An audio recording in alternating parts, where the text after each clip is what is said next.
Doctor ఇండ్ల రామసుబ్బారెడ్డి గారు ఉన్నారు. సైకాట్రిస్ట్గా 4 దశాబ్దాలు పైగా అనేక తరాల వారికి ఆయన పేరు తెలియని వారు అంటే అసలు తెలుగుదేట ఎవరు ఉండనే ఉండరు. క్రిటికల్గా మీరు డీల్ చేసిన ఏ కేసు లేదని చెప్పగలుగుతారు సార్? మా సబ్జెక్ట్ ఎలాంటిదంటే దీనిలో చాలా స్టిగ్మా ఉంది, అపోహలు ఉన్నాయి, చాలా మందికి తెలియదు. భార్యాభర్తలు పడుకొని ఉంటే సడన్గా ఒక బండరాయి తీసుకొచ్చి ఆమె తల మీద బాధి చంపేశాడు.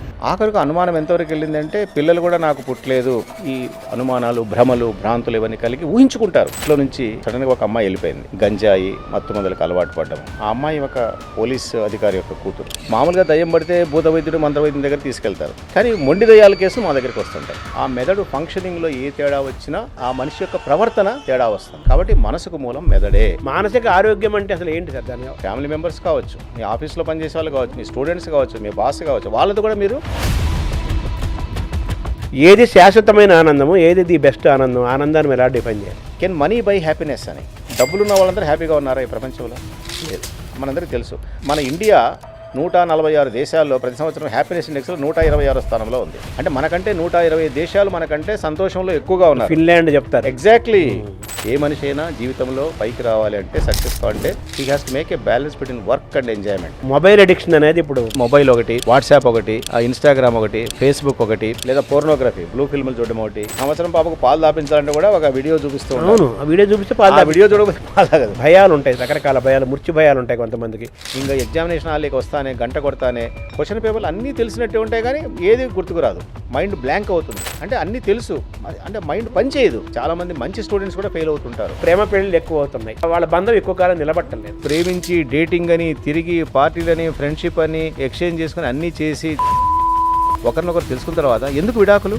Loneliness is one of the biggest problem our country is also going to face in future. ఇప్పుడు మంచితనం వేరు, అమాయకత్వం వేరు. మంచితనం వేరు, తెలివి వేరు. జాబ్లో కానీ, ఇంట్లో కానీ, బయట కానీ మన కోపాలు వస్తాయి, రావని కాదు. ఐక్యూ కంటే ఈక్యూ ఉంటేనే వాళ్ళు అల్టిమేట్గా లైఫ్లో సక్సెస్ అవుతారు. యూనివర్సిటీలో నాకు గోల్డ్ మెడల్ వచ్చిన వాళ్ళందరూ సక్సెస్ కాలేరు. రాకపోయినా ఇది ఎక్కువ ఉంటే వాళ్ళే అల్టిమేట్గా they will be the leaders. కొంతమంది బెస్ట్ సీఎంస్ అని అనిపించుకుంటుంటారు, వాళ్ళకి ఒక ఐక్యూనే కాదు, ఈక్యూ కూడా ఉంటుంది. అలాంటి వాళ్ళే they will become very good leaders.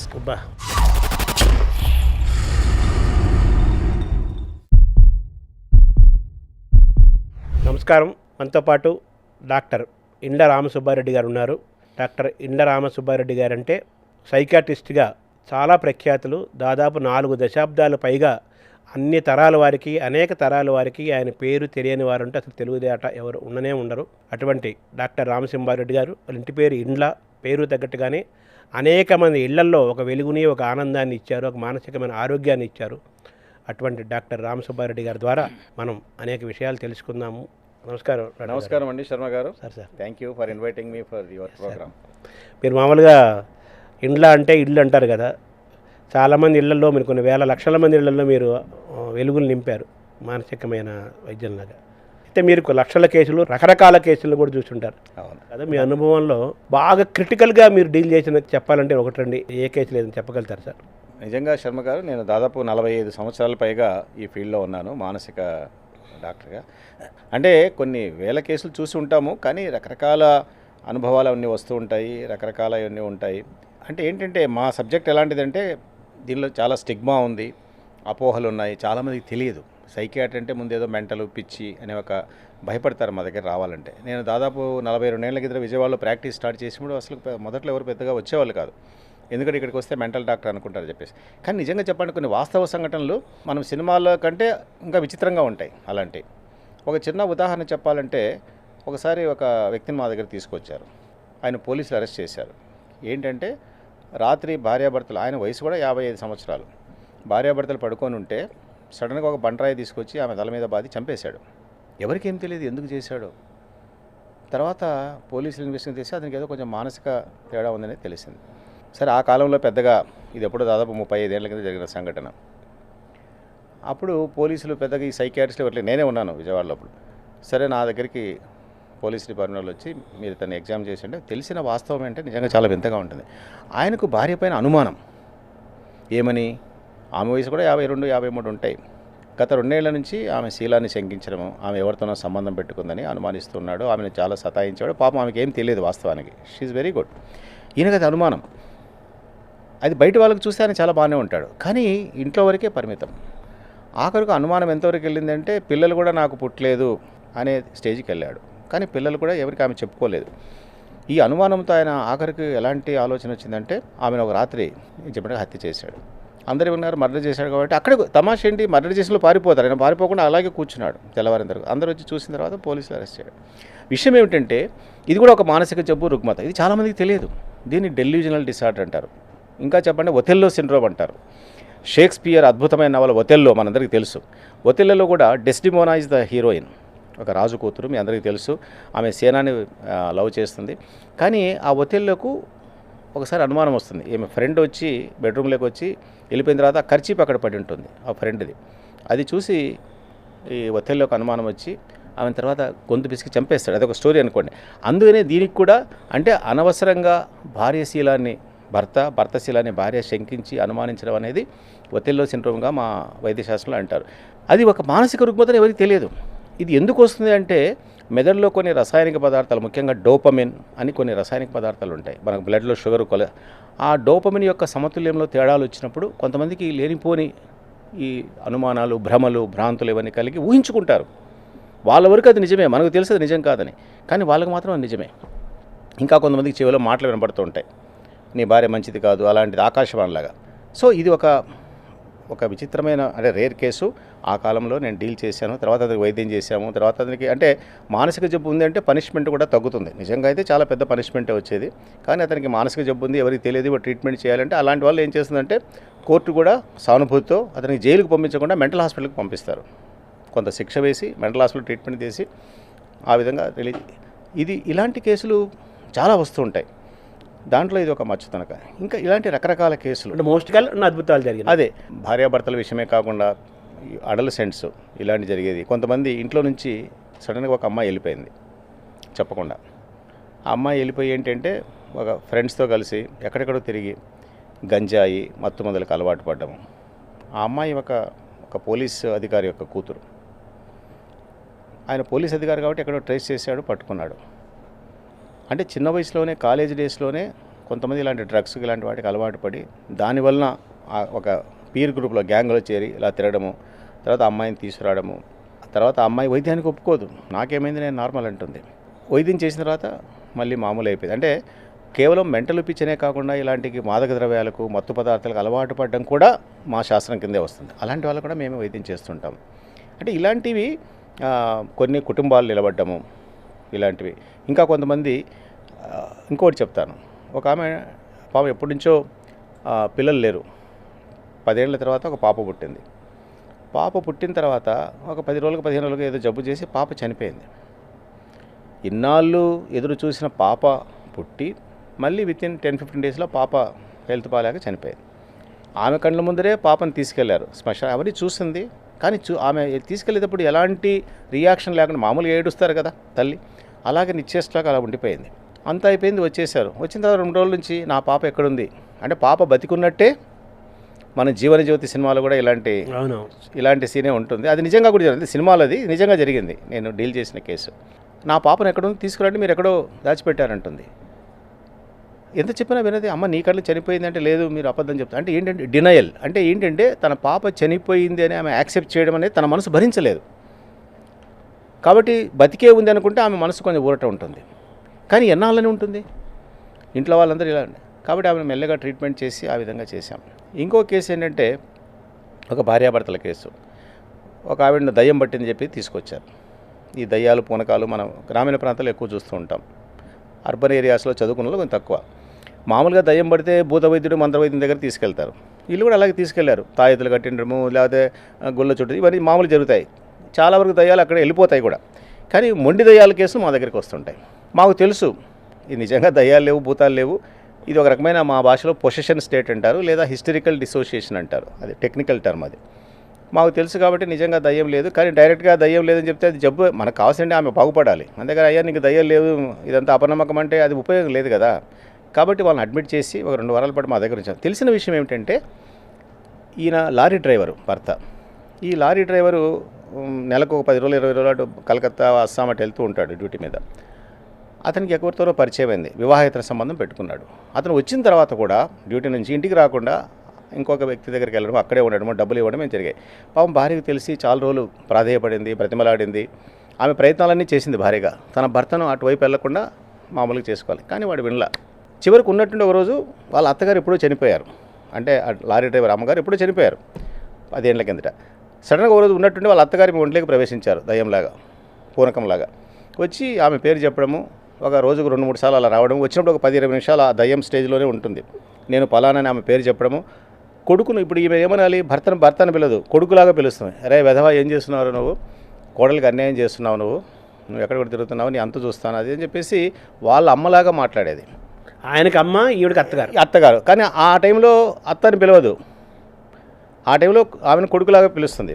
భార్య అయినా కానీ కొడుకులాగా, ఎందుకంటే ఆ సమయంలో ఒంట్లో ఉన్నది వాళ్ళ అమ్మగారు, చనిపోయిన అమ్మగారు. సరే ఆఖరికి అన్ని చోట్ల తిరిగి ఆఖరి తీసుకొచ్చారు.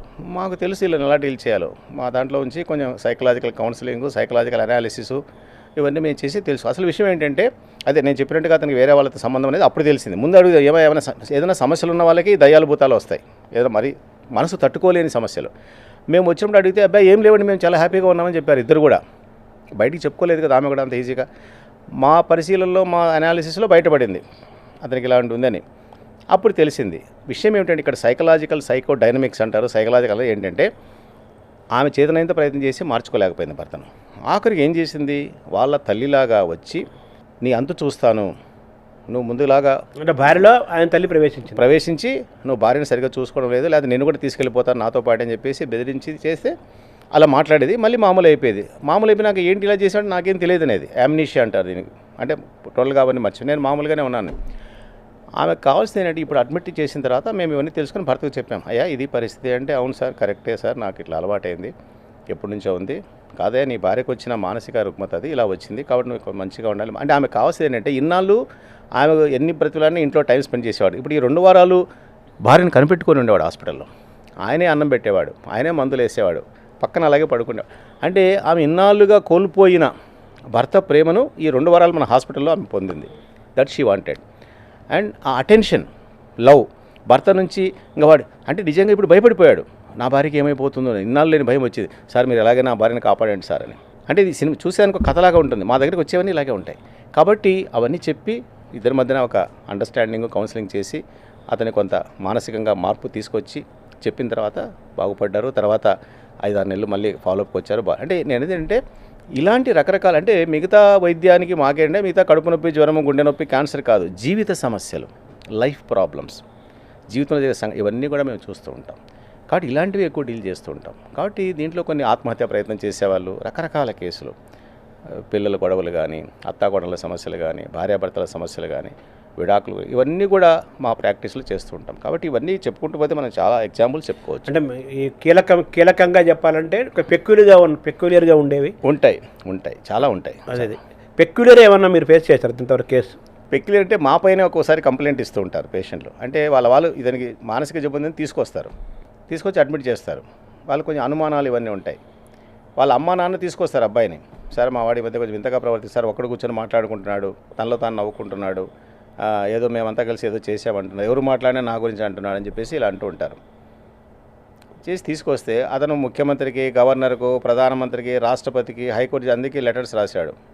ఏమని, నాకేం మెంటల్ లేకపోయినా అనవసరంగా తీసుకెళ్ళి పలానా ఇండ్ల రామస్పాడి అడ్మిట్ చేశారు, మా వాళ్ళు డాక్టర్ గారితో కుమ్మక్క అయిపోయి నన్ను మెంటల్ లేబుల్, నిజంగా అమ్మ నాన్నే కదా, అమ్మ నాన్న కొడుకుపోయిన ఎందుకు కుమ్మక్క చేస్తారు? వాళ్ళ నుంచి ఎంక్వైరీ వస్తుంది. ఏంటంటే నిజంగా మీ దగ్గర ఏదో ఎవరినో అడ్మిట్ చేశారంటే అతనికి మెంటల్ ఏం లేదంట అని. అంటే బయటి వాళ్ళకు, డిపార్ట్మెంట్కి కూడా తెలియదు, ఏమో కావాలని చేసి ఏదో నిజంగా ఏముంది కుట్ర, తల్లిదండ్రులు తీసుకొచ్చారు వాస్తవానికి. అంటే దీనికి ఏంటంటే మిగతా జబ్బుల్లాగా, ఇప్పుడు అదే మీరు క్యాన్సర్ అనుకోండి, ఎక్స్రేనా స్కానింగ్ చేసి క్యాన్సర్ ఉందని చూపించవచ్చు, షుగర్ ఉంది చూపించవచ్చు, హార్ట్ అటాక్ చూపించవచ్చు. మా దాంట్లో ఒక విచిత్రమైన విషయం ఏంటంటే, మా దానికి ఎలాంటి ఎక్స్రేలు, స్కానింగ్లు ఏమి ఉండవు. ఏదో ఎక్స్రే తీసి పలానానికి మెంటల్ ఉందని చెప్పలేము. వాళ్ళ స్టేట్ ఆఫ్ మైండ్, రక్త పరీక్షలు ఉండవు, ఏమి ఉండవు. కేవలం స్టడీ చేసి, కేస్ స్టడీ చేసి, హిస్టరీకి వెళ్ళి, అందుకే మాది ఎక్కువ టైం. మిగతా డాక్టర్లు 10 నిమిషాలు చేసి మేము గంట సేపు చూడాల్సి వస్తుంది. అతని చరిత్ర, పాస్ట్ హిస్టరీ, అతని బ్యాక్గ్రౌండ్, అతని బ్రాటప్, ఇవన్నీ చూసి అతని మానసిక స్థితి రోజు కొన్నిసార్లు అబ్జర్వ్ చేస్తేనే తెలుస్తుంది. కాబట్టి ఇలాంటివి వస్తుంటాయి. ఇంకా నేను బెంగళూరులో ఎండీ చేసేటప్పుడు నిమ్హాన్స్లో అక్కడ ఇంకో వింత ఇలాంటిదే వచ్చింది. మేము చదువుకుంటున్నప్పుడు దాదాపు ఎప్పుడు 1977 ఆ ప్రాంతంలో, కర్ణాటక స్టేట్, బెంగళూరు నిమ్హాన్స్లో కర్ణాటక స్టేట్ గవర్నమెంట్ కింద అక్కడ ఉండేది కదా, ఒకతను లెటర్ రాశాడు కర్ణాటక గవర్నర్కు, సీఎంకు. ఏమనంటే, నిమ్హాన్స్లో కొత్త మిషన్ తెప్పించారు ఫారిన్ నుంచి, ఆ మిషన్ అక్కడ పెట్టి వాళ్ళు ఏదో రీసెర్చ్ చేస్తున్నారు, అంత రీసెర్చ్ ఇన్స్టిట్యూట్ కాబట్టి ఆ రీసెర్చ్ చేసి నా మీద చేస్తున్నారు. ఇతను ఎక్కడో ఉండేవాడు, ఏ మణిపాల్లోనో మ్యాంగ్లూర్లో ఎక్కడో ఉండేవాడు అతను రాశాడు. వాళ్ళు అక్కడ నుంచి మిషన్ పెట్టి చేస్తుంటే నా బ్రెయిన్ డిస్టర్బ్ అవుతూ ఉంది, నాకు తెలియకుండా నా పర్మిషన్ లేకుండా ఎలా రీసెర్చ్ చేస్తారు వాళ్ళు, కాబట్టి మీరు వాళ్ళపైన యాక్షన్ తీసుకోవాలి నిమ్యాన్స్ పైన లెటర్ పెట్టాడు. వెంటనే government thought it is true. అంటే నిమ్యాన్స్లో ఇలాంటి జరుగుతూ ఉంటాయి, రకరకాల నిజం ప్రయోగం చేస్తున్నారు అని చెప్పేసి వెంటనే మా నిమ్యాన్స్ డైరెక్టర్ లెటర్ చేతబడి చేసినట్టుగా. అసలు వాళ్ళు అడిగింది ఏంటంటే మా పర్మిషన్ లేకుండా ఈ మిషన్ ఎప్పుడు కొన్నారు, అసలు మిషన్ కొన్నారు అనేది, అసలు మిషన్ లేదు, రీసెర్చ్ లేదు, ఏం లేదు, వేరే మిషన్లు ఎన్నో ఉంటాయి అని అంటే, బాబు మా వాళ్ళు డైరెక్ట్ లెటర్ రాశారు, మిషన్ లేదు లేదు, ముందు అతను పంపించండి, అడ్మిట్ చేసి ట్రీట్మెంట్ చేయాలని. అంటే బయటి వాళ్ళకు చూసే వాళ్ళకి వింతగా ఉంటాయి, విచిత్రంగా ఉంటాయి, కానీ ఇలాంటివి చాలా జరుగుతూ ఉంటాయి మానసిక వైద్యశాస్త్రం. కాబట్టి మీరు అన్నట్టుగా అంటే వెంటనే గుర్తుకు తెచ్చుకోలేను, కానీ కొన్ని నాకు బాగా అనుభవంలో గుర్తుండిపోయే కేసులు మీకు చెప్పడం జరిగింది. అంటే మన ఫస్ట్ కేసు ఏమో అనుమానానికి సంబంధించింది, అనుమానమై పెనుభూతం అంటారు కదా. అవును. రెండోదేమో ఎడిక్షన్, మూడోదేమో భ్రమ, భయము, ఇంకా అన్నీ. సో ఇవన్నీ అన్ని జనరేషన్స్లోనూ, అన్ని పల్లెలు పట్టలు నగరాలు చదువుకున్న వాళ్ళు నిరక్షరాస్యులతో పాటు చదువుకున్న వాళ్ళల్లో కూడా ఈ టెండెన్సీలు వస్తున్నాయి కదా, దాన్ని ఎలా చూడాలి సార్? ఇప్పుడు మనకు గుండె నొప్పి వచ్చిందనుకోండి, గుండె డాక్టర్ వెళ్ళాలని అందరికీ తెలుసు, లేమ్యాన్ కూడా తెలుసు, దానికి చదువు అవసరం లేదు, అమ్మ గుండె అంటే గుండె డాక్టర్ ఉన్నారని. కానీ ఒక మనిషి వింతగా ప్రవర్తిస్తే, అతని మాటలు కానీ చేతులు కానీ ప్రవర్తిస్తే, దీనికి కూడా ఒక డాక్టర్ ఉన్నాడు, దీనికి కూడా ఒక వైద్యశాస్త్రం ఉంది, అలాంటి వాళ్ళని సైకియాట్రిస్ట్ అంటారని చాలామంది తెలియదు. వాళ్ళు ఏమనుకుంటారు, వెంటనే అరే దయ్యం పట్టింది, భూతం పట్టింది, మందు పెట్టారు, చేతబడి చేశారు, గాలి సోకింది, లేదా తాయెత్తు కట్టించండి, ఎక్కడో తిప్పండి, పసరు పోయించండి అనే అలాంటి నమ్మకాలు, అలాంటి అపోహలు మనలో చాలా ఉన్నాయి. మూఢనమ్మకాలనండి, నమ్మకాలండి చాలా ఉన్నాయి. కాబట్టి దానివల్ల ఏముందో డాక్టర్ దగ్గర తీసుకురారు. అయితే ఎడ్యుకేటెడ్ లే పీపుల్లో, చదువు రాని వాళ్ళల్లో ఉంటే పర్వాలేదు, కానీ చదువుకున్న వాళ్ళలో కూడా ఇలాంటివి ఉన్నాయి. ఈవెన్ డాక్టర్స్లో కూడా కొంతమందికి ఇంకా ఇప్పటికి కూడా మానసిక వైద్యం, ఎందుకంటే మాకు ఎంబీబీఎస్లో దీని గురించి పెద్దగా చదువు చెప్పరు. ఎంబీబీఎస్లో ఎంతసేపు ఉన్నా జ్వరం ఎలా ట్రీట్ చేయాలి, కడుపు నొప్పి ఎలా చేయాలి, ఒక ప్రసవం ఎలా చేయాలి, ఎముక విరిగితే ఫస్ట్ ఎయిడ్, ఇలాంటివి నేర్పిస్తారు ఎంబీబీఎస్లో. ఇప్పుడిప్పుడే కొంచెం మానసిక వైద్యశాస్త్రం గురించి చెప్తున్నారు. మేము చదువుకున్నప్పుడు అసలు మాకు ఎంబీబీఎస్లో సైకియాట్రిని గురించి అసలు తెలిసేది కాదు, చెప్పేవాళ్ళు కాదు. మీకెందుకు ఇది, మీరు ఎంతసేపు జ్వరాలు వచ్చిన వాళ్ళనో కడుపు నొప్పి అవి చేయండి అయ్యా, మీకు ఎంబీబీఎస్ లెవెల్. కాబట్టి ఇలాంటి నాలెడ్జ్ లేదు, దీని గురించి ఎవరు ఎడ్యుకేట్ చేయలే, దీని గురించి ప్రజలు అవేర్నెస్ క్రియేట్ చేయలే. నిజంగా చెప్పండి, నేను కొత్తగా ప్రాక్టీస్ పెట్టినప్పుడు తెలంగాణ జిల్లాలో ఈ బాణామతి చేతబడి చాలా ఎక్కువగా ఉండేటి, మెదక్, రంగారెడ్డి, కరీంనగర్, మహబూబ్ నగర్, నల్గొండ ఇలాంటి జిల్లాలో. అప్పుడు నేను ఇంకా కొంతమంది కలిసి ఆ జిల్లాలో పర్యటించి అసలు బాణామతి ఈ రోజు చూడండి, మీరు బాణామతి చేతబడి అనే మాట చాలా రేరుగా వింటారు. ఎప్పుడో అప్పుడు రోజు పేపర్లో వచ్చేది, వాళ్ళ వల్ల బాణామతి చేశారని, వాళ్ళని చంపేశారని రకరకాలుగా. నిజంగా బాణామతి చేతబడి ఇవన్నీ కూడా మన మూఢనమ్మకాలు, కల్చరల్ బిలీఫ్స్ అంటారు. అంటే మన సంస్కృతిలో అవి తెలంగాణ ప్రాంతంలో ఎక్కువ, ఆంధ్ర ప్రాంతంలో తక్కువ, సిటీస్లో తక్కువ, రూరల్ ఏరియాస్లో ఎక్కువ ఉంటాయి. చూడండి, మన అక్షరాస్యులు కూడా వాళ్ళ బ్రెయిన్ అప్లై చేయకుండా, ప్రాక్టికల్గా ఆలోచించకుండా, ఒక అనాలిసిస్ లేకుండా వెంటనే భయానికి, అనుమానానికి, ఆందోళనకి, ఆ భ్రమలకి రోల్ అవుతుంది మన. ఇప్పుడు మనం మదనపల్లిలో చూసాం కేసు, కూతుర్ని కొట్టి చంపారు. అవును, ఒకరు పిహెచ్డి ప్రొఫెసర్, వెరీ రీసెంట్గా తిరుపతిలో జరిగింది, మదనపల్లిలో జరిగింది. అవును, అది హాస్పిటల్ తీసుకొచ్చారు కదా, 2-3 వాళ్ళని వైజాగ్ మెంటల్ హాస్పిటల్ కూడా అడ్మిట్ చేశారు. అంటే అంత చదువుకున్న వాళ్ళల్లో కూడా ఈ సైకియాట్రిక్ సంబంధించిన నాలెడ్జ్ చాలా తక్కువ. అందుకే నేను ప్రాక్టీస్ పెట్టిన కొత్తలో కూడా నేను ఒకటే అనుకున్నాను, నేను యాక్చువల్గా I belong to Kadapa district, కానీ నేను విజయవాడ కొత్తగా ఉన్నా, నేను ప్రాక్టీస్ స్టార్ట్ చేసి అరే మనం కేవలం మా రూమ్లో కూర్చొని పేషెంట్లు అవసరం రారు, ఎందుకంటే ప్రజలకు ముందు ఎడ్యుకేట్ చేయాలి కదా, వాళ్ళ అవేర్నెస్ క్రియేట్ చేయాలి. దానికోసం నేను రకరకాల తెలుగు వారపత్రికల్లో, మాసపత్రికల్లో దీనికి సంబంధించిన వ్యాసాలు కానీ, ప్రశ్న జవాబులు రాసి, రేడియోలో మాట్లాడేవన్నీ చేసి ఈరోజు సైకియాట్రీ అంటే ఇది కూడా ఒక సైన్సు, ఇది కూడా ఒక వైద్యశాస్త్రంలో ఒక భాగము, దీనికి కూడా డాక్టర్లు ఉన్నారు, దీనికి కూడా మందులు ఉన్నాయి, దీనికి కూడా కౌన్సిలింగ్ ఉంది, దీనికి కూడా రకరకాల చికిత్సా పద్ధతులు ఉన్నాయి. మనిషికి కాదు మనసుకు కూడా జబ్బులు వస్తాయి, శరీరానికే కాదు మనసుకు జబ్బులు వస్తాయని ఒక పుస్తకం రాసి, నేను మొత్తం 8 పుస్తకాలు రాసి దాంట్లో ఒక పుస్తకం పేరు మనసుకు జబ్బులు వస్తాయి. అంటే శరీరానికి కాకుండా మనసుకు కూడా ఉంది, మనసు కూడా జబ్బులు వస్తాయి. అయితే మనసు అనేది చూపించమంటే ఎవరు చూపించలేరు, అదే కదా. ఇప్పుడు మిగతా అందరు డాక్టర్, గుండె డాక్టర్ అంటే గుండె, బ్రెయిన్ డాక్టర్ కిడ్నీ అంటే కిడ్నీ, ఆర్గాన్స్ కనిపిస్తాయి. మా దానికి అంటే ఎంబీబీఎస్ తర్వాత కంటికి కనబడని ఒక అవయాన్ని, మనసు అనే దాని గురించి 3 ఏళ్ళు స్పెషలైజ్ చేయడమే మా సబ్జెక్ట్ యొక్క గొప్పతనం, ప్రత్యేకత. ఇప్పుడు దేవుడిని చూపించమంటే ఎవరు చూపించలేదు, మనసును చూపించమని ఎవరు చూపించారు, గాలిని చూపించమంటే చూపిస్తామా, కానీ అది ఉంది కదా, ఉంది నమ్మకం. అంటే అవి నమ్మకం, దేవుడు అంటే నమ్మకం అనుకోండి, అది ఫెయిత్. కానీ గాలి అనేది మనకు తెలుసు, అది లేకపోతే మనం బతకలేం. సైకియాట్రీ అనేది మనసు అనేది అదే. ఇంతకుముందు మనసు ఎక్కడుందంటే మన రచయితల కవులు నా మనసు గుండె హృదయం మీద చెప్పి ఒక యారో మార్క్ వేసి ప్రేమ లవర్స్ చూపించుకునే వాళ్ళు ఇప్పటికీ వేస్తున్నారు, ఉన్నారు. కరెక్టే, నిజంగా చెప్పంటే మనసు గుండెలో లేదు, రచయితల యొక్క సింబాలిక్ దిస్ థింగ్ అంతే. కానీ మనసు అనేది ఎక్కడుందంటే బ్రెయిన్లో ఉంది, మెదడులో. It is an integral part of brain. ఒక విధంగా సింపుల్గా చెప్పంటే బ్రెయిన్ ఈజ్ హార్డ్వేర్, మనసు ఈజ్ సాఫ్ట్వేర్. అంతే. సాఫ్ట్వేర్ మనకు కనపడదు కదా, కానీ దాని పని మనకు తెలుసు కంప్యూటర్లో. హార్డ్వేర్ మనకు కనపడుతుంది, అలాగే బ్రెయిన్ కనపడుతుంది, మనసు కనపడదు.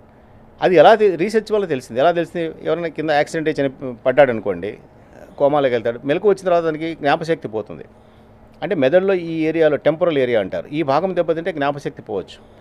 ఈ ఫ్రాంటల్ ఏరియా ఇక్కడ తెలియకోండి అతను జడ్జిమెంట్ పోతుంది, విచక్షణ శక్తి పోతుంది, తెలియకుండా అలా ఉంటాడు, బట్టలు లేకుండా తిరుగుతూ ఉంటాడు. చెప్తున్నా, అలా మెదడులో కొన్ని భాగాలు మన ప్రవర్తనకు, మన ఆలోచనలకు కేంద్ర బిందువుగా ఉంటాయి.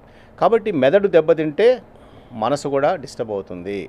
కానీ కొన్ని కనబడి దెబ్బతిన్నట్టు అలా కాకుండా దాని రసాయనిక చర్యలు, మెదడులో జరిగే రసాయనిక చర్యలు కానీ, న్యూరో ట్రాన్స్మిటర్స్ కానీ, సైనాప్సెస్ కానీ, ఆ మెదడు ఫంక్షనింగ్లో ఏ తేడా వచ్చినా ఆ మనిషి యొక్క ప్రవర్తన తేడా వస్తుంది. కాబట్టి మనసుకు మూలం మెదడే.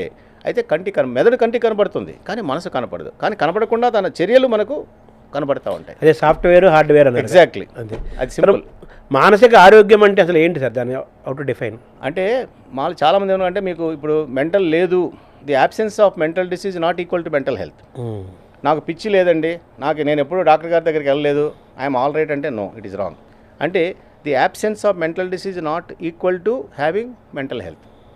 జబ్బు లేకపోవడము, ఇప్పుడు మీకు షుగర్ బీపీ లేకపోతే నాకు లేదని చెప్పొచ్చు. ఇప్పుడు పెద్ద కార్పొరేట్ హాస్పిటల్ పోతే పొద్దున పోయి సాయంత్రం వరకు జనరల్ హెల్త్ చెకప్ అని ఉంటుంది. మీకు షుగర్ లేదు, బీపీ లేదు, అది సాయంత్రానికల్లా మీకు బాగుందండి, ఊరికి మీరు కొంచెం రోజు 10 నిమిషాలు వాకింగ్, డైట్ కంట్రోల్ చేయమని ఇస్తారు. కానీ అలాగే వాళ్ళు అన్ని పరీక్షలు చేసి, కానీ మనసుకు సంబంధించిన అలాంటి పరీక్షలు లేవు. కాబట్టి మనసుకు ఏంటంటే చెప్పాలంటే జబ్బు లేకపోవడం కాదు, మనలో చాలామందికి జబ్బులు ఉండవు, అంత మానసిక మనం మానసికంగా బాగున్నామంటే కాదు. దానికి 3 క్రైటీరియా ఉన్నాయి. అంటే పాజిటివ్ మెంటల్ హెల్త్ అంటారు దాన్ని. ఎలాంటిదంటే the ability to be comfortable in any given situation. అంటే ఎటువంటి పరిస్థితిలో కూడా మనిషి తొనకుండా బెనకుండా, అంటే కష్టాలు వచ్చినా సుఖాలు వచ్చినా, అంటే ఒక విధంగా చెప్పాలంటే స్థితప్రజ్ఞ. అంటే మరీ అంత హై లెవెల్ కాకపోయినా కనీసం మన లెవెల్లో వీలున్నంత వరకు బ్యాలెన్స్డ్గా ఉండగలుగుతున్నామా లేదా. ఇంట్లో కానీ కొంతమంది ఇంట్లో బాగుంటారు, ఆఫీస్లో గొడవ పడుతుంటారు, కొంతమంది ఆఫీస్లో బాగుంటారు, ఇంట్లో భార్యతో గొడవ పడుతుంటారు. అలా కాకుండా ఎలాంటి పరిస్థితిలో కూడా కొంచెమన్నా మనం నిలకడగా ఉండగలుగుతున్నామా లేదా ఫస్ట్ క్రైటీరియా. ఉందా? Tick, you are all right. Second, మీరు కంఫర్టబుల్గా ఉండడం కాకుండా మీ చుట్టూ ఉన్న వాళ్ళు కూడా కంఫర్టబుల్ చేస్తున్నారా. నేను బాగుంటానండి, నా సబార్డినేట్స్ మాత్రం రోజు తాట తీస్తూ ఉంటాను, లేకపోతే నా ఇంట్లో నా భార్య పిల్లలను రోజు సతాయిస్తూ ఉంటాను, నేను మాత్రం బాగున్నా, హ్యాపీ, నిద్రపోతాను, చక్కగా ఉంటాను. నో, మీరు బాగుండడమే కాకుండా మీ చుట్టూ ఉన్నవాళ్ళు, మీ ఫ్యామిలీ మెంబర్స్ కావచ్చు, మీ ఆఫీస్లో పనిచేసే వాళ్ళు కావచ్చు, మీ స్టూడెంట్స్ కావచ్చు, మీ బాస్ కావచ్చు, వాళ్ళతో కూడా మీరు మంచిగా కార్డియల్ రిలేషన్స్ మెయింటైన్ చేస్తున్నారా. ఉందా లేదా? ఉంది అంటే గుడ్. నాకు 2 లేవు డాక్టర్ గారు, నేను బాగలేను, నా చుట్టూ ఉన్న వాళ్ళు కూడా ఎప్పుడు నేను డిస్టర్బ్ చేస్తున్నానంటే లేదని మీరు గ్రహించి అది పొందేదానికి ప్రయత్నం చేయండి. అది థర్డ్ క్రైటీరియా. ఈ ఉంటే మీకు మంచి మానసిక ఆరోగ్యం ఉన్నట్టు. అంతే మా చేత నాకు పిచ్చి లేదు, నేను పిచ్చి చేష్టలు చేయడం లేదు, నేను ఎవరిని గొడవ చేయడం లేదు అంటే సరిపోదు. అది కాకుండా ఇది కూడా ఉంటేనే మీరు మంచి మానసిక ఆరోగ్యవంతులనే దానికి ఒక క్రైటీరియా, చిహ్నాలు. సినిమా పాట ఉంటుంది, పిచ్చి పిచ్చి పిచ్చి రకరకాల పిచ్చి. పండంటి సంసారంలో భానుమతి గారు ఆత్రేయ గారి పాట, ఏ పిచ్చి లేదనుకుంటే అదే పెద్ద పిచ్చి అని ఆత్రేయ ఎప్పుడో చెప్పాడు. కొందరికి ఆ పిచ్చి, కొందరికి ఈ పిచ్చి, కొంచెం రాజకీయాల పిచ్చి, డబ్బు పిచ్చి, మద పిచ్చి, తాగుడు పిచ్చి, రకరకాలు అంటాడు. ఇంకా ఏమంటాడు ఆత్రేయ దాంట్లో అంటే మంచితనం అన్నిటికీ మించిన పిచ్చి అంటాడు. మంచితనం మంచిదే, కానీ అతి మంచితనం పనికిరాదంటాడు. తనకు మించిన పోకూడదు, మంచితనం ఉండదు, కానీ అతి మంచితనం పోతే మళ్ళీ దెబ్బతింటారని ఆత్రేయ ఎప్పుడో చెప్పాడు. ఇప్పుడు మామూలుగా మంచివాళ్ళు తగ్గిపోతున్నారు, మంచితనం తగ్గిపోతుంది, మనుషుల్లో హ్యుమానిటీ తగ్గిపోతుందని మనం బాధపడుతున్నాం. ఇప్పుడు కూడా మంచితనం ఉన్న మంచివాళ్ళు ఉంటారు. ఆయన పాపం మంచివాడు అంటారు కదా. అవును. ఆ పాపం అనే అంటం ఏంటంటే అంటే మంచితనం అంతగా లేదని సమాజంలో పాపం మంచివాడు అంటారు, మంచిగా ఉన్నవాడిని అంటున్నా. అంటే పాపం అది ఒక రకమైన సానుభూతి. అయ్యో పాపం అంటే it is a way of పాపం. అంటే నిజంగా అట్లా మనం లిటరల్ మీనింగ్ తీసుకోవద్దు సిన్ అని. అయ్యో పాపం అంటే ఒక రకమైన అతని మీద సింపతి చూపించిన, అయ్యో పాపం, పూర్ ఫెలో, ఇన్నోసెంట్ ఫెలో, మంచితనమే అతని ఆపదలు తెచ్చిపెట్టింది అని. అతని మనము ఒక రకంగా చెప్పాలంటే పాపం ఆయన అతి మంచితనమే ఆయన ఇబ్బంది పెట్టింది. ఆయన కొంచెం రఫ్ అండ్ టఫ్గా, కొంచెం చలాకీగా ఉండింటే ఈ కష్టాలు వచ్చేటి కాదు. మంచి వాళ్ళకే కష్టాలు వస్తాయని కదా సేయింగ్ ఉంది. అందుకని ఆ కాంటెక్స్లో వాడింటారు. మంచితనము వేరు, అమాయకత్వం వేరు. మంచితనం వేరు, తెలివి వేరు.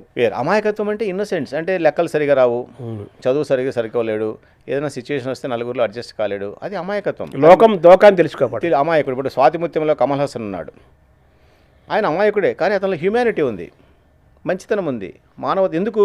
ఒక విడోని పెళ్లి చేసుకుంటాడు, ఆల్రెడీ ఒక చైల్డ్, వేరే హస్బెండ్ ద్వారా చైల్డ్ను తీసుకొని తన సొంత చైల్డ్ కంటే ఎక్కువ బాగా చూసుకుంటాడు. అసలు ఆమె ఎంత బాగా, ఆమె చనిపోయిన తర్వాత తులసి చెట్టును తీసుకొని కార్లో పెట్టుకొని తీసుకెళ్ళిపోతాడు. రాధిక. అవును. అంటే అమాయకత్వం ఉన్నా అతనిలో మానవత్వం ఉంది, మంచితనం ఉంది, దయాత్వం ఉంది. అది ఉండాలి మనిషికి. మీకు తెలివితేటలు ఐక్యూ అంటారు మా దాంట్లో, ఇంటెలిజెన్స్ క్వశ్చన్ అని. మామూలుగా 100 ఐక్యూ ఉంటే అతను నార్మల్గా ఉన్నట్టు, 120 ఉంటే సూపర్, 140 ఉంటే ఇంకా అతను జీనియస్. కొంతమంది ఐక్యూ చాలా ఎక్కువగా ఉంటుంది కానీ వాళ్ళలో మానవత్వం ఉండదు. మనం చూస్తాం చూడండి, కొంతమంది university gold medals, ranks first వస్తారు కానీ వాళ్ళ ఫ్యామిలీ లైఫ్, పర్సనల్ లైఫ్ చాలా మిజరబుల్గా ఉంటుంది. కొంతమంది పాపం సాదాసీదాగా ఉంటారు. మీరు అంటే కొద్దిగా ఐక్యూ తక్కువ ఉండొచ్చు కానీ దే ఆర్ గుడ్ పీపుల్. మనకు అల్టిమేట్గా సమాజానికి కావాల్సింటే మీరు ఐక్యూ అంత టాప్గా లేకపోయినా పర్వాలేదు, మీరు మామూలుగా పాస్ అయినా పర్లేదు, మామూలు సింపుల్. కానీ మీలో మంచితనం, మానవత్వం ఉంటే అల్టిమేట్గా మీకు, మీ కుటుంబానికి, సమాజానికి అది ఉపయోగపడుతుంది, అది మంచిది. కానీ మీరు టాప్, నేను యూనివర్సిటీ గోల్డ్ మెడలిస్ట్ అని చెప్పేసి మీరు అన్ని దాంట్లో ఫెయిల్ అయ్యి నలుగురికి మీరు అపకారం చేస్తుంటే అది ఏ విధంగా ఉపయోగపడుతుంది?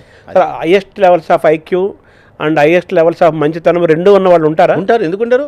ఎస్, దే ఆర్ పీపుల్, లేరని కాదు. నేనంటే ఐక్యూ టాప్గా ఉండి మంచితనం టాప్గా ఉన్న వాళ్ళు కూడా ఉంటారు. ఎమోషనల్ ఇంటెలిజెన్స్ అంటాం ఒక విధంగా మా దాంట్లో. ఈక్యూ అంటే మంచితనం అనేది కాబట్టి ఎమోషనల్ అంటే భావోద్వేగాలు. అంటే తెలివితేటలు అంటే మ్యాథమెటిక్స్ దాంట్లో యూనివర్సిటీలో చదువులో రావడం. ఎమోషనల్ ఇంటెలిజెన్స్ అంటే భావోద్వేగాలను ఎవరైతే సమన్వయం చేసుకుంటారో. దానికి ఒక చిన్న ఎగ్జాంపుల్ చెప్తాను, అందరికీ తెలిసింది. కృష్ణుడు సత్యభామ ఉదాహరణ. కృష్ణుడు పారిజాత పుష్పం తీసుకొస్తాడు, అది ఇంద్రలోకం నుంచి తీసుకొస్తాడు, రేర్ ఫ్లవర్ అది. భార్యలందరూ అష్టభార్యలు నాకు ఇస్తాడు అనుకుంటే ఆఖరికి ఆయన రుక్మిణికి ఇస్తాడు. సత్యభామ కూడా తనకే ఇస్తాడు, నేనే కదా ఆయనకి ఎక్కువ ఇష్టం అనుకుంటుంది. ఆమెకి ఇవ్వడు. సత్యభామకు తెలిసి కోపగించి అలుగుతుంది, అన్నం తినకుండా 2 రోజులు హంగర్ స్ట్రైక్ లాగా చేసి బెడ్రూమ్లో అలకపాను పేస్తుంది. కృష్ణుడికి వాళ్ళు వెళ్ళి చెప్తారు, అయ్యా ఆమె అలిగిందని. పాపం కృష్ణుడు అలక తిరుగుతామని వస్తే అటు తిరిగి పడుకుంటుంది. పడుకుంటానే ఆయన కాళ్ళ దగ్గర కూర్చొని కాళ్ళు నొక్కుతాడు. ఆమె కోపంతో కాళ్ళు నెత్తి మీద తంతుంది, అందరికీ తెలిసిందే. తంతానే కిరీటం కూడా పోయి కింద పడుతుంది. మామూలు హస్బెండ్ అయితే ఏం చేస్తాడు? మళ్ళీ 4 తంతాడు, లేదా అమ్మగారింటికి పంపిస్తాడు, లేదా విడాకులు నోటీస్ ఇస్తాడు. అంటే చెప్తున్నాం, ఒక యావరేజ్ హస్బెండ్ ఊరుకోడు కదా, ఎమోషన్స్ ఎక్కువ ఉండేవాడు, కోపిస్టి. కృష్ణుడు ఎంత ఎమోషనల్ ఇంటెలిజెంట్ అంటే వెంటనే ఏమంటాడంటే ఒక చిరునవ్వి, సత్య నీ అంత సుకుమారమని మన పద్యం కూడా ఉంది కదా, నీ పాదం ఏమన్నా కొంచెం నొచ్చుకుందేమో, అంటే కొంచెం దానికి డ్యామేజ్ అయిందేమో నా కుర్లకు తగిలి అని చెప్పేసి నవ్వేసి ఓకే సత్య థ్యాంక్ అని అక్కడి నుంచి వెళ్ళిపోతాడు. ఇదే కృష్ణుడు సత్యభామ చివరి కృష్ణ తులాభారం వస్తుంది. కృష్ణ తులాభారంలో అందరూ తూకం వేస్తారు కృష్ణుని పొందాలని. సత్యభామ తన దగ్గర ప్రాపర్టీ అంతా పెట్టినా, డైమండ్స్, నెక్లెస్లు అవి పెట్టినా తూగడు. She will be very much unhappy. ఏంటని ఆఖరి రుక్మిణి వచ్చి తులసి దళం వేస్తే తూగుతాడు. అప్పుడు ఏమనాలి మళ్ళీ కృష్ణుడు? అప్పుడేమో ఇన్సల్ట్గా ఫీల్ కావాలి, కాడు, నవ్వుతాడు. ఇక్కడ గెలిచాడు కదా, ఒక విధంగా గెలిచినప్పుడు కూడా సత్యభామను అలా చులకనగా చూడు, ఓకే సత్య అని అలా వెళ్ళిపోతాడు.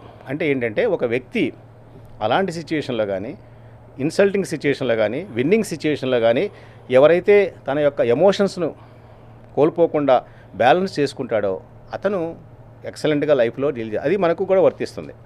కాబట్టి మన జాబ్లో కానీ, ఇంట్లో కానీ, బయట కానీ మన కోపాలు వస్తాయి, రావని కాదు, అందరికీ కోపం ఉంటుంది. కానీ ఏది కూడా టూ మచ్గా లెవెల్ దాటిపోకుండా బ్యాలెన్స్. అలాంటి వాళ్ళు ఐక్యూ లేకపోయినా, తక్కువ ఉన్నా, ఇలాంటి వాళ్ళు లైఫ్లో పాలిటీషియన్స్ కానీ, బిజినెస్ ఎగ్జిక్యూటివ్స్ కానీ, కార్పొరేట్లో ఉండేవాళ్ళు కానీ వాళ్ళందరికీ కూడా ఐక్యూ కంటే ఈక్యూ ఉంటేనే వాళ్ళు అల్టిమేట్గా లైఫ్లో సక్సెస్ అవుతారు. యూనివర్సిటీలో నాకు గోల్డ్ మెడల్ వచ్చిన వాళ్ళందరూ సక్సెస్ కాలేరు. రాకపోయినా ఇది ఎక్కువ ఉంటే వాళ్ళే అల్టిమేట్గా they will be the leaders.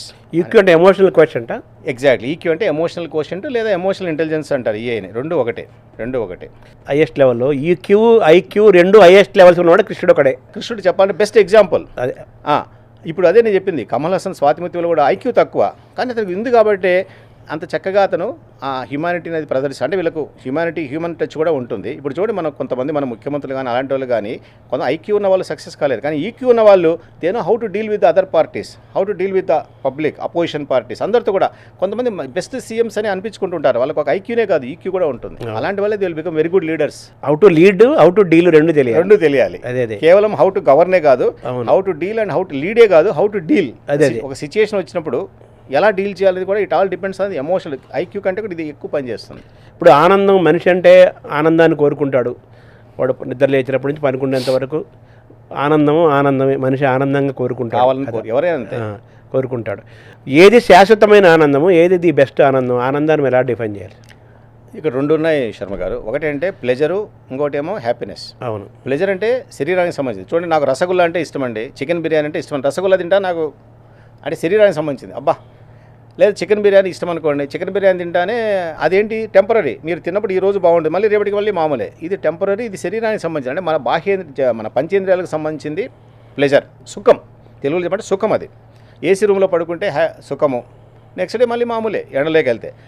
సంతోషం ఈజ్ డిఫరెంట్. సంతోషం ఈజ్ ఈక్వల్ టు హ్యాపీనెస్. మీరు అడిగింది సంతోషం అంటే ఏంటంటే మనసుకు సంబంధించింది, శరీరానికి సంబంధించింది కాదు. ఫర్ ఎగ్జాంపుల్ 10 సంవత్సరాలు పిల్లలు పుట్టలేదు, అన్ని చోట్లకి వెళ్ళారు, ఇన్ఫెర్టిలిటీ సెంటర్స్కి వెళ్ళారు, గుళ్ళకి వెళ్ళారు, 5 వ్రతాలు చేశారు, 10 ఏళ్ళ తర్వాత ఒక పాప పుడుతుంది. అది లైఫ్ లాంగ్ ఉండే సంతోషం. ఇది ఒక రోజులో పోదు కదా. ఆ పాప చూసి డెవలప్ అయ్యే కొద్దీ ఆ తల్లిదండ్రులకు ఉన్న అది సంతోషం. లేదా ఆనందము సంతోషం ఒకటి, సుఖం వేరు. సుఖం is for body, this is సంతోషం ఈజ్ ఫర్ మనసు. అల్టిమేట్గా సంతోషం ఈజ్ మోర్ ఇంపార్టెంట్. అయితే ఇంకోటి ఇక్కడ నేను చాలా చోట్ల చెప్తూ ఉంటాను నా టాక్స్లో కూడా, కెన్ మనీ బై హ్యాపీనెస్ అని. డబ్బులున్న వాళ్ళందరూ హ్యాపీగా ఉన్నారా ఈ ప్రపంచంలో? లేరు.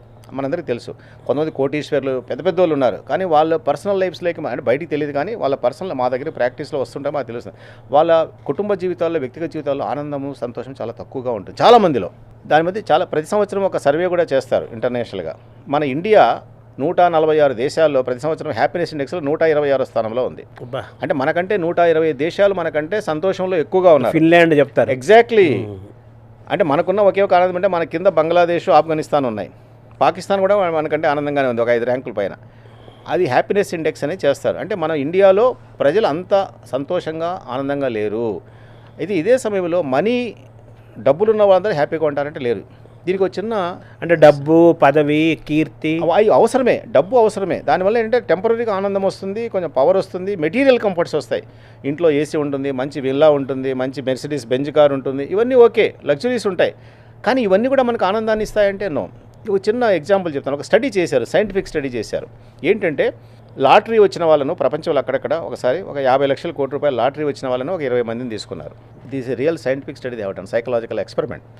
అలాగే అదే టైంలో కాళ్ళు 2 చచ్చిపడిన వాళ్ళని ఒక 20 మందిని చూశారు డిఫరెంట్ హాస్పిటల్స్లో, డిఫరెంట్ కంట్రీస్లో.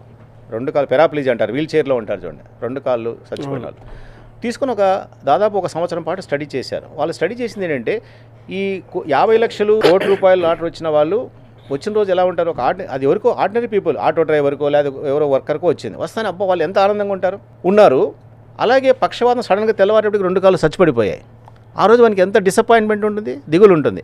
కాబట్టి ఫస్ట్ డే వాడేమో పక్షవాతం వచ్చి బాధలో ఉన్నాడు, వీడేమో ఆనందంగా ఉన్నాడు. వీళ్ళను ఎవరీ మంత్ స్టడీ చేస్తూ 1 ఇయర్ స్టడీ చేస్తే 1 ఇయర్ తర్వాత ఎవరు ఆనందంగా ఉన్నారంటే ఈ పక్షవాతం వచ్చినప్పుడు కొంచెం ఆనందంగా ఉన్నాడు, ఈ 50 లక్షల లాటరీ వచ్చిన వాడేమో డిప్రెషన్లో వాడి. దానికి ఏంటంటే ఈ 50 లక్షల కోట్ల రూపాయలు వచ్చిన వాళ్ళంటే ఆర్డినరీ పీపుల్ వచ్చిన వాళ్ళకి ఏం చేయాలో తెలియదు, గన్నీ బ్యాగ్స్లో దాన్ని ఎలా కౌంట్ చేసుకోవాలో తెలియదు. కాబట్టి ఇష్టం వచ్చిన దుబారా ఖర్చు పెట్టడం, వాళ్ళ పిల్లలు ఆల్కహాల్ డ్రగ్స్కి అలవాటు పడ్డము, వాళ్ళ చెల్లెలు వచ్చి అన్నయ్య నాకు పెళ్ళప్పుడు నాన్న కట్నం ఏమి ఇవ్వలేదు, ఇప్పుడు నీకు 50 లక్షలు వచ్చి కదా మాకు 5 లక్షలు ఇవ్వండి, వీడు ఇవ్వకపోతే వాళ్ళు దూరం కావడము. అలాగే కొంతమంది వచ్చి ఫ్రెండ్స్ అప్పు ఇవ్వమంటే అప్పు ఇవ్వకపోవడము. సో కుటుంబ సంబంధాలు దూరం అయిపోయాయి, పిల్లలు చెడు అలవాట్లకి వెళ్ళారు, వీడు ఆల్కహాల్కి అలవాటు పడ్డాడు. 1 ఇయర్ తర్వాత చూస్తే ఆనందం అంతా పోయి అంత నెగిటివ్ సైడ్ వెళ్ళిపోయింది. ఇదే ఈ పక్షవాతం, ఈ పెరాప్లీజియా వచ్చిన వాళ్ళు పాపం వచ్చి ఆ రోజు చాలా బాధలో ఉన్నారు. కానీ నెల తర్వాత అంటే ఆ రోజు వారికి పక్షవాతమే కాకుండా ఈ పెరాప్లీజియా కాకుండా యూరిన్ మోషన్ కూడా బట్టల్లో అవుతుంది. అది వచ్చిన వాళ్ళకు వాళ్ళు వేరే వాళ్ళు హెల్ప్ చేయాలి. సెన్సేషన్ ఉండదు, నొప్పి తెలియదు, చురుకుదనం తెలియదు, నడవలేరు, వీల్ చైరే. కానీ నెల తర్వాత ఆ యూరిన్ కొంచెం కంట్రోల్ అయింది. అబ్బా అదే మనకి పెద్ద హ్యాపీనెస్, దేవుడు నాకు అది ఇచ్చాడు. 3 నెలల తర్వాత కొంచెం సెన్సేషన్ తెలిసింది, చురుకు, అమ్మ పర్వాలేదని. 6 నెలల తర్వాత స్టిక్ పట్టుకొని నడవగలిగాడు, అబ్బా ఐఎమ్ హ్యాపీ. 9 నెలల తర్వాత మనిషి కొంచెం పట్టుకుంటే నడిచాడు. సంవత్సరం తర్వాత ఒక్కడు నడవగలుగుతున్నాడు. 1 ఇయర్ తర్వాత డిప్రెషన్లో ఉన్నాడు, 1 ఇయర్ తర్వాత ఉన్నాడు. ఇది సంతోషం, ఆనందం.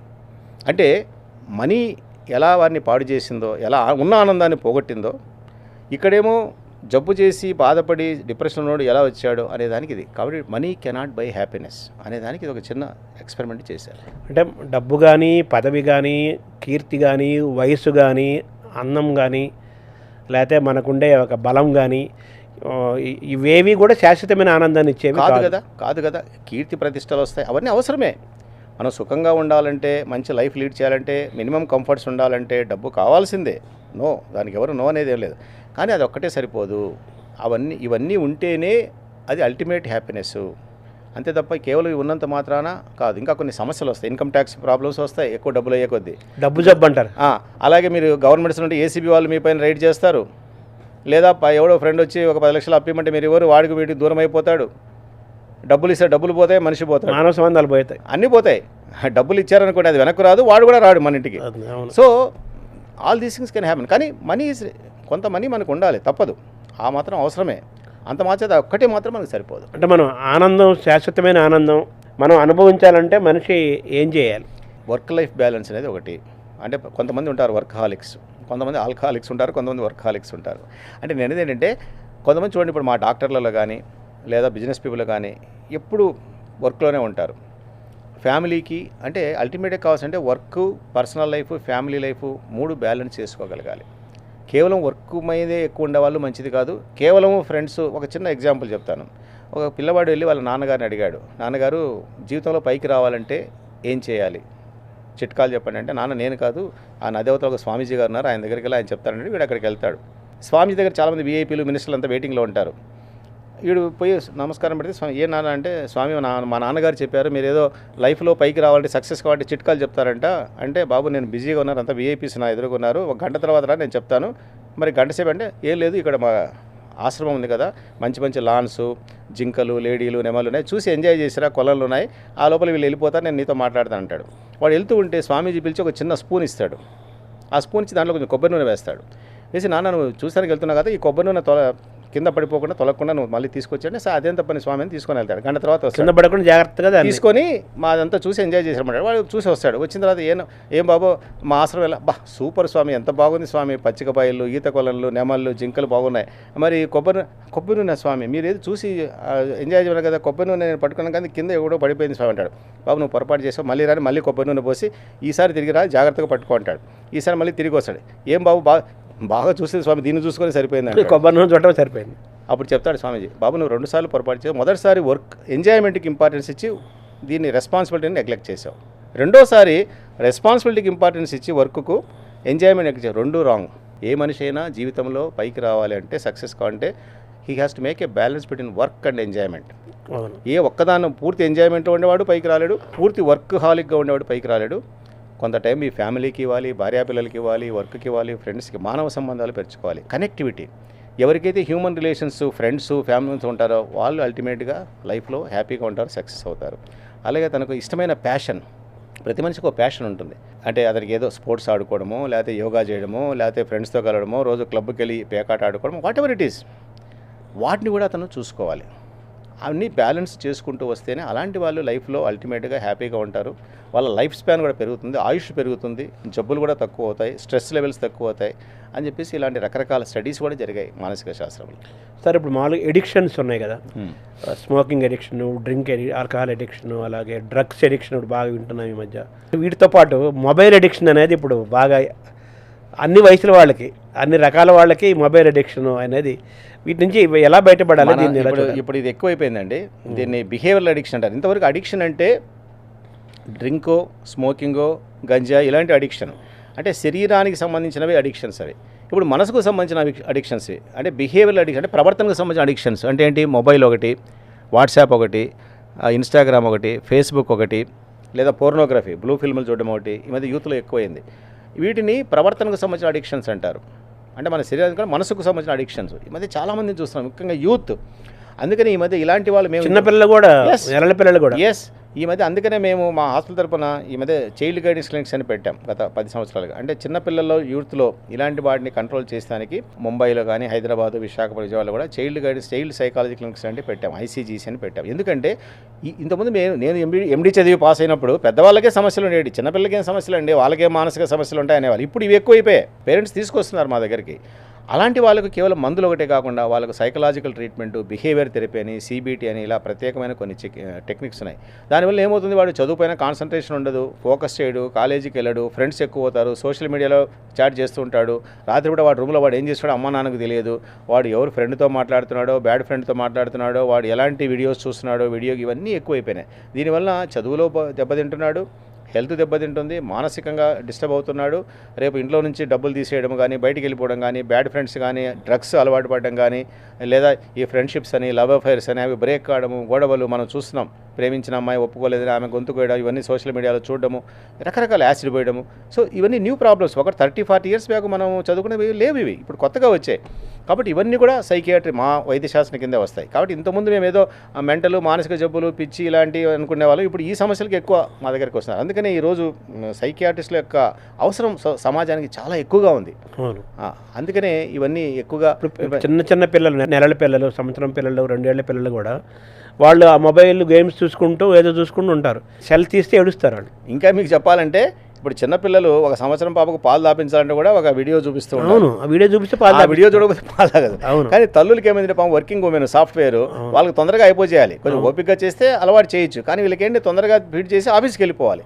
అందుకని ఏం చేస్తున్నారు, సరే అమ్మని ఒక వీడియో పెడతారు, టీవీ చూస్తూ ఉంటే ఈ పాప అది చూస్తూ ఉంటుంది, ఈమె పాలు తాగేది మర్చిపోతుంది, పాలు ఆటోమేటిక్గా జరుగుతూ ఉంటుంది. ఆ వీడియో ఎప్పుడు ఆగిపోతే పాలు ఆగిపోతాయి. అవును, ఆ లోపల కూడా మానసికంగా తీసుకున్నప్పుడు హెల్త్ కూడా సరిగ్గా తర్వాత కొన్నాళ్ళకి ఏమవుతుందంటే దానికి 2 దాంట్లో లింక్ అయిపోతుంది. అంటే పాలు వీడియో ఉంటేనే పాలు తాగాలి, వీడియో ఉంటేనే అన్నం తినాలి.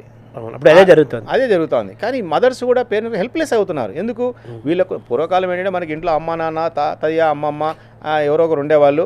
ఒకవేళ అమ్మ నాన్న అప్పుడు ఇద్దరు ఇంట్లో పనిచేసేవాళ్ళు, వాళ్ళు ఒకవేళ ఇల్లు పోతే వాళ్ళు తినిపించేవాళ్ళు, ఏదో కథలు చెప్పేవాళ్ళు, చందమామ కథలు, బాలమిత్ర కథలు, లేకపోతే అలాంటివి చెప్తూ వినేవాళ్ళు. ఇప్పుడు అవి కాదు, ఇప్పుడంతా సోషల్ మీడియా, ఈ వాట్సాప్లు, వీటిలో వీడియో గేమ్స్, వీడియోలు చూపించడం, ఇవన్నీ తయారైపోయాయి. చిన్నపిల్లలు, తర్వాత స్కూల్కి వెళ్ళే పిల్లలు, కాలేజీకి వెళ్ళే పిల్లలు, యూత్, వీళ్ళందరూ కూడా మొబైల్కి అడిక్ట్ అయిపోతున్నారు కదా. మొబైల్ అడిక్షన్ నుంచి మనం బయటకు తేలేమా? ఎందుకు తెలియమండి, మా ట్రీట్మెంట్ అదే కదా. అంటే దానికి మందులు ఏమి ఉండవు, ఏదో మీరు వచ్చారు ఇదో ట్యాబ్లెట్ వేసుకోండి మీరు మొబైల్ మానేస్తాను. It is not so simple. It is కొంచెం వాళ్ళు కష్టపడాలి. ముందు వాళ్ళు ఒప్పుకోరు కదా, అసలు వాళ్ళు వదిలేయాలంటే ఒప్పుకోరు. బలవంతంగా వాళ్ళు అమ్మ నాన్న ఎవరు తీసుకొస్తారు, వానికి దానివల్ల వచ్చే ఎడ్యుకేట్ చేయడము, మంచి చెడు చెప్పడం, అలాంటి వాళ్ళు మేము ఏం చేస్తామంటే హాస్పిటల్లో కొన్నాళ్ళు ఉంచి ఒక 2-3 వారాలు CBT అని ఒక ప్రత్యేకమైన అంటే కాగ్నేటివ్ బిహేవియర్ థెరపీ అని ఒకటి ఉంది, సైకలాజికల్ ట్రీట్మెంట్. అంటే వాళ్ళని కూర్చోబెట్టి స్లోగా ఏదైనా ఒక అడిక్షన్ మానిపించాలంటే ఓవర్ నైట్ మానిపించలేము. ఇప్పుడు డ్రింక్ కానీ, స్మోకింగ్ కానీ, ఈ బిహేవియరల్ అడిక్షన్స్ కానీ ఇట్ టేక్ సమ్ టైం. మెల్లమెల్లగా టైం చేయడము, తగ్గించడం. రోజు వాడు 5-6 గంటలు చూస్తున్నాడు అనుకోండి, దాన్ని మెల్లమెల్లగా తగ్గించుకుంటూ రావడం. వాని యొక్క అంటే చాలామంది అంటే వాళ్ళకి ఫ్రీ టైం ఎక్కువ, ఆ ఫ్రీ టైంని ఫిలప్ చేస్తాం. అడ్వాన్స్డ్ టెక్నాలజీలు, మొబైల్ నెట్ అనేది మనకు అవసరమైనప్పుడు దాన్ని సద్వినియోగం తీసుకోవాలి, అంతవరకు ఉండాలి. కానీ అవును 24 గంటల వాట్సాప్లు, ఫేస్బుక్లు, బొమ్మలు, గేమ్స్, అందుకనే దాన్ని మెల్లగా తగ్గించుకుంటూ ఒకవైపు అంటే ఒకసారి వాడు రోజుకి 8 గంటలు చూసేవాడిని మానేయమంటే కష్టం. 8 గంటలు మెల్లమెల్లగా రోజు ఒక షెడ్యూల్ లాగా ఇచ్చి ఒక అరగంట తగ్గించుకుంటూ రావడం ఒక స్ట్రాటజీ. దాంతోపాటు ఏం చేస్తాడు, ఆ ఖాళీ టైంలో ఏం చేయాలి, వాడికి ఏం బోర్ కొడుతుంది, అందుకనే వాడు మళ్ళీ చూస్తాడు. ఆ ఖాళీ టైంని ఫిలప్ చేయడానికి కొన్ని సైకలాజికల్గా కొన్ని సలహాలు, సూచనలు ఎలా చేయాలి, ఏం చేయాలి, వాడికి మెడిటేషనా, లేకపోతే స్పిరిచువాలిటీనా, ప్రాణాయామమా, లేకపోతే వాడికి వేరే ఏదన్నా ప్యాషన్ క్రియేట్ చేయడమా, వేరే ఇంకొక హాబీని క్రియేట్ చేయడమా, వాడి మ్యూజిక్ అంటే ఇష్టం అంటే మ్యూజిక్, వాడికి చిత్రలేఖనం ఆర్ట్ చేస్తున్నాడు అది చేయడం కానీ, లేదా ఫ్రెండ్స్తో మాట్లాడించడం కానీ, బయటికి తీసుకెళ్ళడం కానీ, సంథింగ్ లైక్ దట్. రకరకాలు ఇవన్నీ ఒక కలిపి చేస్తే నిదానంగా దాంట్లోంచి బయటపడతాడు. అంతేగాని ఒక్కసారిగా ఇలాంటి వాళ్ళు మార్పించారు. It take some time. కాబట్టి ఇది సైకియాట్రీ వైద్యం అనేది కొంచెం ఓపికతో, శ్రమతో, టైంతో కూడుకున్న పని అనమాట. మిగతా వాళ్ళకి ఒక ఇంజెక్షన్, ట్యాబ్లెట్ ఇచ్చి ఒక ఆపరేషన్ చేసి మానిపించేంత సులభమైన విషయం అయితే కాదు. అన్ని వయసుల వాళ్ళు 24 గంటలు ఫోన్ చూసుకుంటూ ఉంటున్నారు కదా, ఇది కూడా మీరు బిహేవియరల్ ఇంబ్యాలెన్సే కదా. అంటే వాళ్ళు ఇప్పుడు ఫర్ ఎగ్జాంపుల్ ఏదో ఒక ఆఫీస్కి సంబంధించో లేదో అవసరం ఉన్నప్పుడు తప్పదు, వాళ్ళకి వస్తూ ఉంటాయి, ఇంకా దే హ్యావ్ టు ఆన్సర్. చాలా మంది ఏంటంటే ఓ విధంగా దానివల్ల మంచి కూడా చాలా జరుగుతుంది. అంటే మనం ప్రతిదీ ఫిజికల్గా వెళ్ళి చేస్తానికంటే మొబైల్లోనే వాళ్ళను చేయడం. As far as your work is concern, as far as your family is concern, there is nothing wrong in using a mobile phone, అంతవరకు తప్పదు. అంతేగాని ఖాళీగా ఉండి లేనిపోనివన్నీ చూసుకోవడము, వీడియో గేమ్స్ చూడడము, పోర్న్ ఫిల్మ్స్ చూడడము, లేకపోతే ఇంకోటి చూడడము, అనవసరమైన మెసేజ్ పెట్టుకోవడం, లేనిపోని తలనొప్పులు తెచ్చు ఇంటికి వచ్చిన తర్వాత భార్య అవన్నీ చూసి ఈ అమ్మ ఎవరు, ఆమె ఎవరు మాట్లాడింది, ఈ చాటింగ్ ఏంటి, ఈ తలకాయ నొప్పులు ఇవన్నీ తెచ్చుకోవడం ఎందుకండి. కాబట్టి ఎంతవరకు అవసరమో అంతవరకు వాడుకోవడము. దాంట్లో మంచి మీకు స్పిరిచువల్గా ఇష్టం ఉంది, భక్తి గీతాలు వినండి, పొద్దున లేసిన శ్లోకాలు వినండి, భగవద్గీత వినండి, అలాంటి వాటికి వాడుకోండి, మీకు మనశ్శాంతి వస్తుంది దానివల్ల, అంటే అవి చేసుకోండి. అంతేగాని మీరు ఆఫీస్కి వెళ్ళే టైంలో ఆఫీసులో చేయండి, కానీ ఆఫీసులో కూర్చొని కూడా ఏదో చేస్తుంటాడు, ఇది చూస్తూ ఉంటాడు, అది మంచిది కాదు. ఒకప్పుడు ఇది మా జాబితా లిస్టులో లేదు, మా జబ్బు ఇంతవరకు కూడా ఈ అమెరికన్ సైకియాట్రిక్ అసోసియేషన్ లేదా ఇంటర్నేషనల్ క్లాసిఫికేషన్ డిసీజెస్ ఈ లిస్ట్ లేదు. ఇప్పుడు కొత్తగా 5-10 ఏళ్ళ నుంచి మేము ఇవి కూడా చేర్చాం, దాంట్లో మొబైల్ యాడ్ అయింది, ఇవన్నీ యాడ్ అయినాయి. మొబైల్ కాదు, ఇవన్నీ కూడా బిహేవియర్, నేను చెప్పానే ఇవన్నీ కూడా ఆన్లైన్ బెట్టింగ్, ఆన్లైన్ రమ్మి చాలా మంది డబ్బులు పోగొట్టుకుంటారు. ఆన్లైన్లోనే బెట్టింగ్ కట్టేది పోయేది. క్రికెట్ అప్పుడు, రాజకీయ ఎన్నికలప్పుడు క్రికెట్ బెట్టింగ్, హార్స్ రేసులు బెట్టింగ్, దీనివల్ల చాలా సమస్యలు, ఎలక్షన్ రిజల్ట్స్ అప్పుడు కోట్లాది రూపాయలు, ఇవన్నీ రకరకాలుగా వస్తుంది. ఇవన్నీ కూడా కొత్త సమస్యలు ఇవన్నీ. సరే, తర్వాత మనిషికి ఉండే డిజార్డర్స్ అని పడతాను, ఏం సైకలాజికల్గా, టెక్నికల్గా, సైంటిఫిక్గా పదం పక్కన పెట్టేస్తే భయం అనేది భయాలు ఉంటాయి, రకరకాల భయాలు, మృత్యు భయాలు ఉంటాయి కొంతమందికి. పిల్లలకేమో యూత్గా పరీక్షల భయాలు ఉంటాయి, కొంతమందికి వర్క్ భయాలు ఉంటాయి, ఈ రకరకాల ఫోబియా భయాలు ఉన్నాయి కదా. మనం యూత్ను టార్గెట్గా తీసుకుంటే, విద్యార్థులను టార్గెట్గా తీసుకుంటే, వాళ్ళు ఎగ్జామినేషన్ అంటే లేకపోతే ఆ సబ్జెక్ట్ అంటే భయాన్ని అధిగమించి బాగా కానీ చదివి బాగా రాస్తే మంచి మార్కులతో పాస్ అయ్యి పైకి వస్తారు. కానీ చాలామంది ఆ సబ్జెక్ట్ అంటే భయము, లేకపోతే ఆ ఎగ్జామినేషన్ అంటే భయము, ఇలా చాలామంది మనకు విద్యార్థులు ఉంటారు కదా. దీన్ని ఎలా చూడాలి, దీనికి ఎలా అధిగమించాలి? Fear is different from phobia. ఇప్పుడు ఫర్ ఎగ్జాంపుల్ సడన్గా పాము వచ్చింది అనుకోండి ఇక్కడికి, మనందరం భయపడతాం. అమ్మో పాము వచ్చింది, దూరంగా వెళ్ళిపోతాం, అది న్యాచురల్ అది. కానీ బల్లిని చూసి భయపడే వాళ్ళు కొంతమంది ఉంటారు, బొద్దెంకను చూసి భయపడే వాళ్ళు కొంతమంది ఉంటారు. దాన్ని ఫోబియా అంటారు. ఫోబియా అంటే ఇల్లాజికల్ ఫియర్, ఇర్రేషనల్ ఫియర్.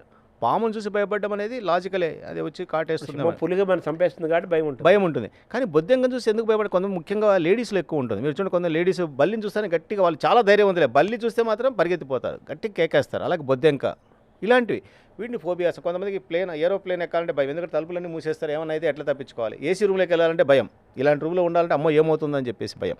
ఇవన్నీ ఫోబియాస్. సరే, మీరు చెప్పింది ఏంటంటే ఈ ఫోబియాస్ మా కింద వస్తాయి, రకరకాల ఫోబియాలు. మీరు అడిగేది అంటే ఎగ్జామినేషన్ స్టూడెంట్స్లో ఈ ఎగ్జామినేషన్ వేరు, ముఖ్యంగా మంచి స్టూడెంట్స్కే ఈ ఎగ్జామినేషన్ వేరు ఉంటుంది. మామూలు బటాబడిగా పాస్ అవడం అసలు భయపడి డోంట్ కేర్, ఎట్లా ఏమైతే అది అవుతుందిలే అనుకొని వెళ్ళిపోతుంటాడు. కానీ కొంచెం మంచి మార్కులు వచ్చేవాడు, 80-90 వచ్చేవాడు, ఆ సెన్సిటివ్నెస్ ఎక్కువ ఉంటుంది. ఇంకా బాగా రావాలి, కాంపిటీషను, మిగతా వాళ్ళతో కంపేర్ చేసుకోవడం. వాడికి 95 వచ్చాయి, నాకు 90 వస్తే ఎట్లా వానికన్నా అని ఈ కాంపిటీషను, ఈ ప్రెజరు, పోల్చుకోవడము, దీనివల్ల ఆ పర్ఫార్మెన్స్ యాంగ్జైటీ అంటారు. పర్ఫార్మెన్స్లో అంటే అన్నీ బాగుంటాయి కానీ కరెక్ట్గా ఎగ్జామినేషన్ ఒక వారం మొదలుగా మనకి భయం మొదలవుతుంది, గుండె దడ, వణుకు, అరిచేతులు చెమటలు పడుతూ ఉంటాయి, మాటికి బాత్రూమ్కి వెళ్ళాలనిపిస్తుంది. ఈ ఎగ్జామినేషన్ ఫియర్. ఇంకా ఎగ్జామినేషన్ హాల్లోకి వస్తానే, గంట కొడతానే క్వశ్చన్ పేపర్లు అన్నీ తెలిసినట్టే ఉంటాయి కానీ ఏది గుర్తుకు రాదు, మైండ్ బ్లాంక్ అవుతుంది. అంటే అన్నీ తెలుసు, అంటే మైండ్ పనిచేయదు, జ్ఞాపశక్తి కూడా కాదు, మైండ్ అసలు పనిచేయదు. ఇవన్నీ ఎగ్జామినేషన్ ఫియర్. చాలామంది మంచి స్టూడెంట్స్ కూడా ఫెయిల్ అవుతుంటారు, మార్కులు తగ్గిపోతుంటాయి. ఈ ఎగ్జామినేషన్ ఫియర్ ఏంటంటే, ఇంకా కొంతమంది ఏంటంటే మొత్తం సంవత్సరం అంతా ఎంజాయ్ చేస్తూ లాస్ట్ ఒక 1 మంత్ ఉందనగా మొదలు పెడతారు, సరిగ్గా సిలబస్ అయిపోదు, చదవలేరు, అప్పుడు భయపడతారు. సో ఈ ఎగ్జామినేషన్ ఫియర్ వచ్చడానికి రకరకాల కారణాలు. తల్లిదండ్రులు కూడా భయపడుతుంటారు, రే నీకోసం ఇంత కట్టామరా, పలానా కాలేజీలో ₹1,00,000 ఫీజు కట్టాము, నీకేమన్నైతే మేము అప్పు చేయాల్సిందే అని ఇట్లా. సో పేరెంట్స్ల ప్రెజర్, ఇవన్నీ కూడా ఉంటాయి. అయితే ఈ ఎగ్జామినేషన్ ఫియర్ అయితే నిజంగా గుర్తిస్తే చాలామంది దాన్ని అలా పట్టించుకోరు. అలాంటి వాళ్ళకు కూడా ఆ ఫియర్ నుంచి బయటపడేదానికి దానికి కొన్ని మానసిక చికిత్స టెక్నిక్స్ ఉన్నాయి, how to overcome that examination fear. అలాగే చిన్న ట్యాబ్లెట్ కూడా ఉంటుంది. అంటే ట్యాబ్లెట్ ఏంటంటే మనకు జ్వరం వస్తేనే కొరోసిన్ డోలో వేసుకుంటే ఎలా తగ్గిపోతుందో అలాగే ఆ భయం తగ్గించడానికి కొన్ని ట్యాబ్లెట్స్ ఉన్నాయి. చాలామంది తెలియదు, ఆ ట్యాబ్లెట్స్ ఎందుకండి మాకంటారు. మరి వేసుకోవాలి. ఇప్పుడు 104 జ్వరం వస్తే నేను ఏసీలో పెడతాను, జ్వరం తగ్గుతుంది, ఆ ఏసీ నుంచి బయటకు జ్వరం వస్తుంది, ఆ డోలో వేసుకుంటేనే వాడికి జ్వరం తగ్గుతుంది. అలాగే దీనికి కూడా భయం తగ్గించడానికి కొన్ని ట్యాబ్లెట్స్ ఉన్నాయి, వేసుకోవాలి ఆ టైంలో. మళ్ళీ పరీక్షలు అయిపోయినాక మీరు మానేయచ్చు. అలాగే వాని భయం తగ్గించేదానికి కొన్ని టెక్నిక్స్ ఉంటాయి, అవి కూడా మేము వాళ్ళకి నేర్పిస్తాం. కొన్ని రిలాక్సేషన్ టెక్నిక్స్ అని, మైండ్ కంట్రోలింగ్ అని, మైండ్ఫుల్నెస్ అని, జాకబ్సన్స్ ప్రోగ్రెసివ్ ఇలాంటి కొన్ని సైకలాజికల్ టెక్నిక్స్, ఇవన్నీ కూడా వస్తే కొంచెం వాళ్ళకి ట్రైనింగ్ ఇచ్చి ఆ భయం నుంచి బయటపడేటట్టు మేము చేస్తాం. రెండోది అంటే పేరెంట్సల్ కౌన్సిలింగ్. వాళ్ళ పేరెంట్స్, అమ్మ మీరు ఊరికి వాడిని సతాయించద్దండి, వాడు చేసేది ఎలాగో చేస్తాడు, మీరు ఊరికే ప్రెజర్ పెడితే వాడు ఇంకా ఉన్నది కూడా పోతుంది, మీరు కొంచెం వాడిని కామ్గా వదిలేసేయండి అమ్మ, వాడు చదువుకుంటాడు, మీరు సపోర్ట్ ఇవ్వండి, క్రిటిసైజ్ చేయొద్దండి, ఇవన్నీ చేస్తే వాడు తొందరగా పర్లేదు, మా అమ్మ నాన్న కూడా నన్ను ఏం అనడం లేదు అనే ధైర్యం కూడా వానికి వస్తుంది. అప్పుడు ఇంకా కొంచెం బాగా చదువుతాడు. తర్వాత మీరు ఆ భయం గురించి అంటే మంచి విద్యార్థులే భయపడతారన్నారు, కరెక్టే. కానీ కొంతమందికి, చాలామందికి ఇప్పటికీ కూడా అన్ని జనరేషన్స్లో కూడా మ్యాథమెటిక్స్ అంటే లెక్కలంటే భయం చాలామందికి. నాకు నిజంగా చెప్పాలంటే నేను చదువుకుంటే నాకు సోషల్ స్టడీస్ అంటే చాలా భయం ఉండేది. నేను మ్యాథమెటిక్స్లో 100కి 100, 100కి 98 వచ్చేది. సోషల్ అంటే దాంట్లో ఎన్ని రకాల జాగ్రఫీ ఉండేది, తర్వాత హిస్టరీ ఉండేది, ఆ హిస్టరీలో వాళ్ళ వార్లు ఎప్పుడెప్పుడు జరిగాయి, చరిత్రలు, ఇవన్నీ ఆ సంవత్సరాలు గుర్తుపెట్టుకోవాలి. నాకు అనిపించేది అప్పుడు. నాకు ఇప్పుడు కూడా అప్పుడప్పుడు డ్రీమ్స్ వస్తుంటాయి, రేపు 10th క్లాస్, రేపు ఎస్ఎస్ఎల్సీ, అప్పుడు మాకు ఎస్ఎస్ఎల్సీ అనేవాళ్ళు 11th క్లాస్, రేపు ఏదో సోషల్ స్టడీస్ ఎగ్జామ్ ఉందని చెప్పేసి. ఇప్పుడు కూడా అప్పుడప్పుడు నాకు అంటే డ్రీమ్స్ రావడం సహజమే. అలా అనిపిస్తుంది, తెలవాలి ఏముండదు. అంటే నాకు అనిపిస్తుంది, అంటే ఆ చిన్నతనంలో ఏర్పడిన కొన్ని భయాలు మనుషులు ఇప్పుడు కూడా వదలవన్నమాట. కాబట్టి ఇలాంటి మ్యాథమెటిక్స్ అంటే ఏంటంటే కొంతమందికి అది న్యాచురల్. ఐక్యూ ఎక్కువ ఉన్న వాళ్ళకి మ్యాథమెటిక్స్ చాలా ఈజీగా ఉంటుంది, ఐక్యూ తక్కువ ఉన్న వాళ్ళలోనే మ్యాథమెటిక్స్ కొంచెం కష్టంగా ఉంటుంది. అలా కాకుండా కొంచెం భయపడే వాళ్ళకు, మామూలుగా సెన్సిటివ్గా భయపడే వాళ్ళకు కూడా అంటే మ్యాథమెటిక్స్లో భయపడే వాళ్ళందరికీ ఐక్యూ తక్కువ ఉంటుందని కాదు, కానీ అది ఒక కారణం కావచ్చు. కొంతమంది చూడండి, సింపుల్ క్యాలిక్యులేషన్, ఇప్పుడు 90 - 7 ఎంతో చెప్పరా అంటే మనం సింపుల్గా చెప్తాం, కొంతమంది లెక్క పెడతారు 90నా 7 ఇవన్నీ చూసుకొని. వాడికి మ్యాథమెటికల్ థింకింగ్ లేదు, ఆ లాజిక్, ఆ క్యాలిక్యులేషన్ ఎలా చేయాలి, మైండ్ షార్ప్నెస్, కానీ ఐక్యూ బాగున్నాడు టక్కన చెప్పేస్తాడు, అంతే. 90 - 7 83 అనేస్తాడు, చెప్పేసి. వీడు అలా కాదు, 90నా సార్ చెప్పాలి, ఉండండి సార్, 90 అంటే ఇన్ని లెక్క పెట్టాలి, ఇంకా లెక్క పెట్టుకుంటూ వస్తాడు. అది కాబట్టి ఇవన్నీ కూడా కొంత వాళ్ళ బ్రెయిన్ డెవలప్మెంట్కి సంబంధించేటి, ఐక్యూ లెవెల్స్కి సంబంధించేటి. కానీ చాలా వరకు వీటిని మనం ట్రైనింగ్ ద్వారా, మంచి శిక్షణ ద్వారా ఇంప్రూవ్ చేయొచ్చు. అది చాలా రకాల జీవిత సమస్యలకు, దైనందిన సమస్యలకు కూడా ట్రీట్మెంట్ ఉంది. అయితే ఏంటంటే మనకు తెలియక అమ్మో అక్కడికి వెళ్తే ఏమనుకుంటారో అనే ఆ భయము దానివల్ల ఈరోజు ఒకప్పుడు ఎంబీబీఎస్ పాస్ అయిన డాక్టర్లు ఈ కోర్సుకు నాలాంటి కోర్సుకి వెళ్ళాలని రకరకాలు చేసేవాళ్ళు. ఇది ఎందుకు కంటి డాక్టర్, ముక్కు డాక్టర్, ఎముకల డాక్టర్ అయితే బాగా సంపాదించుకోవచ్చు, మంచి పేరు వచ్చిందని. మా బ్యాచ్లో అంతకు ముందు తర్వాత నేను ఒక్కడిని ఈ బ్రాంచ్ చేసింది 1975-76లో. ఏ బ్రాంచ్ అంటారు దాన్ని? సైకియాట్రీ, మానసిక వైద్యశాస్త్రం, ఎంబీబీఎస్ తర్వాత. ఈరోజు ఎంబీబీఎస్ పాస్ చాలామంది డిమాండెడ్ సబ్జెక్ట్ ఇది. దీనికోసం సీట్ రాబోతే ప్రైవేట్ మెడికల్ కాలేజ్లో 2-3 కోట్లు డొనేషన్ కట్టి చేరుతున్నారు ఎండి కోర్సు. అలాంటి డిమాండ్ ఈరోజు వచ్చింది, ఎందుకంటే ఈ సమస్యలు ఎక్కువ అయిపోతున్నాయి సమాజంలో. సార్ ఒకప్పుడు పెళ్ళిళ్ళు అనేది కామన్, ప్రేమలు తక్కువ ఉండేవి, ప్రేమ వివాహాలు అనేది తక్కువ ఉండేవి. మామూలు జనరల్గా పెద్ద గుజరు కుటుంబాల పెళ్ళిళ్ళే ఎక్కువ ఉండేవి, ట్రెడిషనల్ మ్యారేజ్ అంటే. అవును, ప్రేమించుకున్నారు, ప్రేమ మ్యారేజ్ అనేది అదే పెద్ద వింతగా కొత్తగా సినిమాలాగా భావించేవాళ్ళం. ఇప్పుడేమో పెళ్ళిళ్ళ కంటే ప్రేమ పెళ్ళిళ్ళు ఎక్కువ అవుతున్నాయి. అవును, కానీ వాళ్ళ బంధం ఎక్కువ కాలం నిలబట్టలేదు. అమెరికాలో love marriage highest, arranged marriage అసలు అమెరికాలో అరేంజ్డ్ మ్యారేజ్ అసలు సామాన్యంగా వినపడదు. 99% of the marriage or love marriages, but the divorce rate is the highest in the world. విడాకుల సంఖ్య కూడా ఎక్కడ ప్రపంచంలో ఎక్కువ ఉందంటే అమెరికాలో ఉంది. మరి ప్రేమించి 5-6 ఏళ్ళు ప్రేమించి డేటింగ్ అని తిరిగి పార్టీలని ఫ్రెండ్షిప్ అని ఎక్స్చేంజ్ చేసుకుని అన్నీ చేసిన తర్వాత ఒకరినొకరు తెలుసుకున్న తర్వాత ఎందుకు విడాకులు? There is no answer. అయితే ఇండియాలో అరేంజ్డ్ మ్యారేజెస్ ఎక్కువ, అంటే అప్పుడు చాలా ఎక్కువ, ఇప్పుడు కూడా ఓకే. అమెరికా అంత లవ్ మ్యారేజ్ మనకు లేవు, పెరిగాయి. ఇండియాలో అదృష్టవశాత్తు డైవర్స్ రేట్ ఈస్ పెరిగింది, కానీ అమెరికా అంత కాదు. అమెరికాలో 1 in 2 marriage goes to divorce, almost 2 మ్యారేజ్లో డైవర్స్ డెఫినెట్, అది లెక్క. అది మన వాళ్ళలో అంత లేదు, తక్కువ. ఈ మధ్య పెరిగాయి. అంటే అరేంజ్డ్ మ్యారేజ్ చేసుకున్న వాళ్ళంతా లైఫ్ లాంగ్ కలిసి ఉంటారంటే కాదు, కానీ లవ్ మ్యారేజెస్లో డైవర్స్ రేట్ ఎక్కువ ఉండేదానికి అవకాశం ఉంది. ఎందుకంటే వీళ్ళు మొదట్లో చూసినప్పుడు 70 mm ఈస్ట్మన్ కలర్లో ఉంటాయి పెళ్ళికి ముందర. నువ్వు ఇంత గొప్ప అంటే నువ్వు అంతకంటే గొప్ప, అబ్బా నువ్వు చాలా అని అన్నీ ఉంటాయి. అంటే అప్పుడు ఏంటి, ఏదో కొద్దిసేపు కలుసుకుంటారు, మాట్లాడుకుంటారు. లైఫ్ మ్యారేజ్ ఎంటర్ అయిన తర్వాత లవ్ మ్యారేజ్ చేసుకొని రియల్ థింగ్స్ బయటకు వచ్చేస్తాయి. వీడికి ఏదో ఉంటుంది, ఆమెకి ఏదో ఉంటుంది, రకరకాలుగా అన్నీ బయటపడతాయి. అప్పుడు 70 mm ఈస్ట్మన్ కలర్లో ఉండే సినిమా 35 mm బ్లాక్ అండ్ వైట్లోకి మారిపోతుంది. అసలు సినిమా చూస్తారు ఇప్పుడు. అప్పుడేమో ఆమెను గురించి అబ్బా నువ్వు దేవత, రంభ, ఊర్వశని వీడంటే, అబ్బా నువ్వు చాలా బాగున్నావు, బ్రహ్మాండంగా ఉన్నావు అని ఆమె పొగిడితే ఇలాంటివన్నీ జరిగిపోతాయి. పెళ్ళైన తర్వాత ద రియాలిటీస్, లైఫ్ రియాలిటీస్ బయట, అంటే బాధ్యతలు. పొద్దున్న లేచిన కాఫీ పెట్టాలి, టిఫిన్ చేయాలి, పిల్లల్ని చూసుకోవాలి, అవసరమైతే అంట్లు తోమాలి, ఇండ్లు మెయింటైన్ చేసుకోవాలి. అంతకుముందు లేవు కదా రెస్పాన్స్. వీడికి కూడా అంతే, నన్ను షాపింగ్ తీసుకెళ్ళాలి, నాకు అది కొని శారీ కొనివ్వాలి, నాకు నగలు కొనివ్వాలి. అవన్నీ పెళ్లికి ముందు ఉండవు అంతగా. పెళ్లి బయటపడతాయి. తర్వాత వాళ్ళ పేరెంట్స్ వచ్చినప్పుడు ఈమె అడ్జస్ట్ కాలేదు, వీళ్ళ పేరెంట్స్ ఈ అడ్జస్ట్, ఇట్లా. సో దీస్ అడ్జస్ట్మెంట్ ప్రాబ్లమ్స్ అప్పుడు ఇంకా ఒకరికొకరు డిఫరెంట్ ఉద్యోగాలు చేసుకోవడం, ఇగో ప్రాబ్లమ్స్, ఇవన్నీ వస్తాయి. సంపాదన ఏంటి, నీ సంపాదన ఏంటి, నాకేం సంబంధం, నా సంపాదన నీకు సంబంధం లేదు. పెళ్లికి ముందు ఇలాంటివి ఉండవు కదా. అంతే, ఊరికే just time pass, enjoyment and gifts ఇచ్చుకోవడం, ఇలాంటివి ఉంటాయి సరదాలు. కాబట్టి ఇవన్నీ అందులో రెండేది పొసగని ఇద్దరు 2 different బ్యాక్గ్రౌండ్స్. వాడి బ్యాక్గ్రౌండ్ వేరు, ఈ అమ్మాయి బ్యాక్గ్రౌండ్ వేరు. అభిరుచులు కూడా వేరే ఉంటాయి, అభిరుచులు, మనస్తత్వాలు వేరే. ఈ అమ్మాయి ఏమో కొంచెం మొండితనం ఉండొచ్చు, డామినేటింగ్ ఉండొచ్చు, వాడేమో సెన్సిటివ్ ఉండొచ్చు, లేదా వాడు షార్ట్ టెంపర్డ్ ఉండొచ్చు, లేదా వాడు అనుమానించే మనస్తత్వం కావచ్చు. ఈ భార్యాభర్తల మధ్య విభిన్నమైన మనస్తత్వం ఉండటం అనేది అది కొత్త విషయం ఏం కాదు ఇండియా. కానీ గతంలో అడ్జస్ట్ అయిపోయేవారు. ఇప్పుడు ఎందుకంటే గతంలో పెళ్లి చేసిన తర్వాత ఒకవేళ ఆ భార్యకు నచ్చకపోయినా కానీ తల్లిదండ్రులు ఒప్పుకునే వాళ్ళు కాదు. నువ్వు చచ్చినా బతికినా ఆ ఇంట్లోనే ఉండాలనేవాళ్ళు. ఒకవేళ వస్తే కూడా వీళ్ళు పోషించలేరు. డైవర్స్ తీసుకొని వచ్చినా దే కాంట్ మెయింటైన్ హర్. అది ఒక ఇన్సల్ట్గా ఫీల్ అయ్యేవారు. కూతురు డైవర్స్ తీసుకుని ఇంటికి వచ్చినా కుటుంబానికి పెద్ద మచ్చ. ఇప్పుడు అలా కాదు, పేరెంట్స్ ఎంకరేజ్, అయ్యమ్మ వాడు సరిపోలేదా, వాడు ఇలా అంటున్నాడు, కమని వచ్చేసి మేము చూసుకుంటామని. రెండోది డైవర్స్ లాస్ కూడా చాలా ఈజీ. ఇంతకుముందు డైవర్స్ చేసుకోవడం అది పెద్ద ప్రయాస. ఇప్పుడు డైవర్స్ లాస్ మీరు అప్లై చేయండి, 3 నెలలు 6 నెలలు మీకు డైవర్స్ ఇచ్చేస్తుంది కోర్టు. అవును, మ్యూచువల్ కన్సెంట్ అయిపోయింది. రెండోది ఏంటంటే ఇప్పుడు ఈ సోషల్ మీడియా కానీ ఇవన్నీ వచ్చిన తర్వాత ఆల్టర్నేటివ్స్. ఇప్పుడు ఏంటి, ఫైనాన్షియల్ ఇండిపెండెన్స్ కూడా పెరిగింది ఇద్దరికి, అబ్బాయికి అమ్మాయికి. ఇంతకుముందు పెరుగుతుంది, ఇప్పుడు ఇంతకుముందు భార్య డైవర్స్ అయితే ఆమె ఎలా బతకాలి? ఇప్పుడు అలా కాదు. ఏంటి నువ్వేనా గొప్ప, నాకు జాబ్ ఉంది, నేను బతుకుతాను, నేను కాబట్టి ఇంకో పెళ్లి చేసుకుంటాను. ఏమైంది, డోంట్ కేర్. పేరెంట్స్ కూడా ఏం చేస్తున్నారు, మా అమ్మాయిదే కరెక్ట్ అని, ఈమె మా అబ్బాయిదే కరెక్ట్ అని వాళ్ళు. దీనివల్ల ఏమవుతుంటే ఈగోలు ఇవన్నీ రావడము, గొడవలు చేయడము, ఈ బ్రేకప్స్ ఎక్కువ జరుగుతున్నాయి. కాబట్టి లవ్ మ్యారేజెస్ అమెరికాలో ఉన్నప్పుడు మరి జరగకూడదు, డైవర్స్లు అక్కడ కూడా ఎక్కువ ఉన్నాయి. మనకు అరేంజ్డ్ మ్యారేజ్ ఉన్నా మనకు తక్కువ. కానీ భవిష్యత్తులో మీరు అన్నట్టుగా లవ్ మ్యారేజ్ పెరుగుతాయి, డైవర్స్లు కూడా పెరుగుతాయి. మరి దానికి ఏం తరుణోపాయం? ఇంతకుముందు జాతకాలు చూసి పెళ్ళిళ్ళు చేసేవాళ్ళు. ఇప్పుడు మేము కూడా మా దాంట్లో ఇది కొత్తగా చేర్చాం, ప్రీ మెరిటల్ కౌన్సిలింగ్ అని. పెళ్ళైన తర్వాత గొడవపడి మా దగ్గరకు వచ్చే వాళ్ళు కొంతమంది వాళ్ళకి మెరిటల్ థెరపీ అని చేస్తాం, అడ్జస్ట్మెంట్ కాక. అది కూడా మేము చేస్తామండి. అంటే పెళ్ళి ఇద్దరు గొడవ పడుతున్నారు అంటే before divorce they will come to us. అదే ఇంకా నీతో నేను ఉండలేను బాబు అని ఆమె, నువ్వు నాకు పనికిరావని వీడు, అయినా ఒకసారి ట్రై చేద్దాం అనేవాళ్ళు మా దగ్గరికి చదువుకున్న వాళ్ళు కొంతమంది వస్తుంటారు. వాళ్ళు కూర్చోబెట్టి కౌన్సిలింగ్ చేసి నీకు నచ్చని విషయాలు ఏంటమ్మా అని ఆమెను, నీకు నచ్చని అని చెప్పి ఒక లిస్ట్ ఇద్దరు ఏదో చేసి కొంత చాలా వరకు సర్దుబాటు చేస్తాం. అది marital therapy, marital counselling. Pre marital counselling అని కొత్తగా వచ్చింది. అంటే పెళ్లికి ముందే వీళ్ళిద్దరికీ అడ్జస్ట్ అవుతారా లేదా, వీళ్ళిద్దరికీ పొత్తు కుదురుతుందా లేదా అనేదానికి కొన్ని టెస్టులు, కొన్ని సైకలాజికల్ అసెస్మెంట్స్ ఉన్నాయి. కాబట్టి అతనికి ఆమెకు అలాంటిది ఇప్పుడు కొత్తగా వస్తుంది. ముఖ్యంగా మెట్రోస్లో అనే చోట్ల ఎక్కువగా ఉంది. ఇప్పుడు అందుకని జాతకాలు అన్నీ బ్రహ్మాండంగా ఉంటాయి. ముహూర్తం చూసి బాగా బ్రహ్మాండంగా చేస్తారు, నెలకే విడిపోతున్నారు.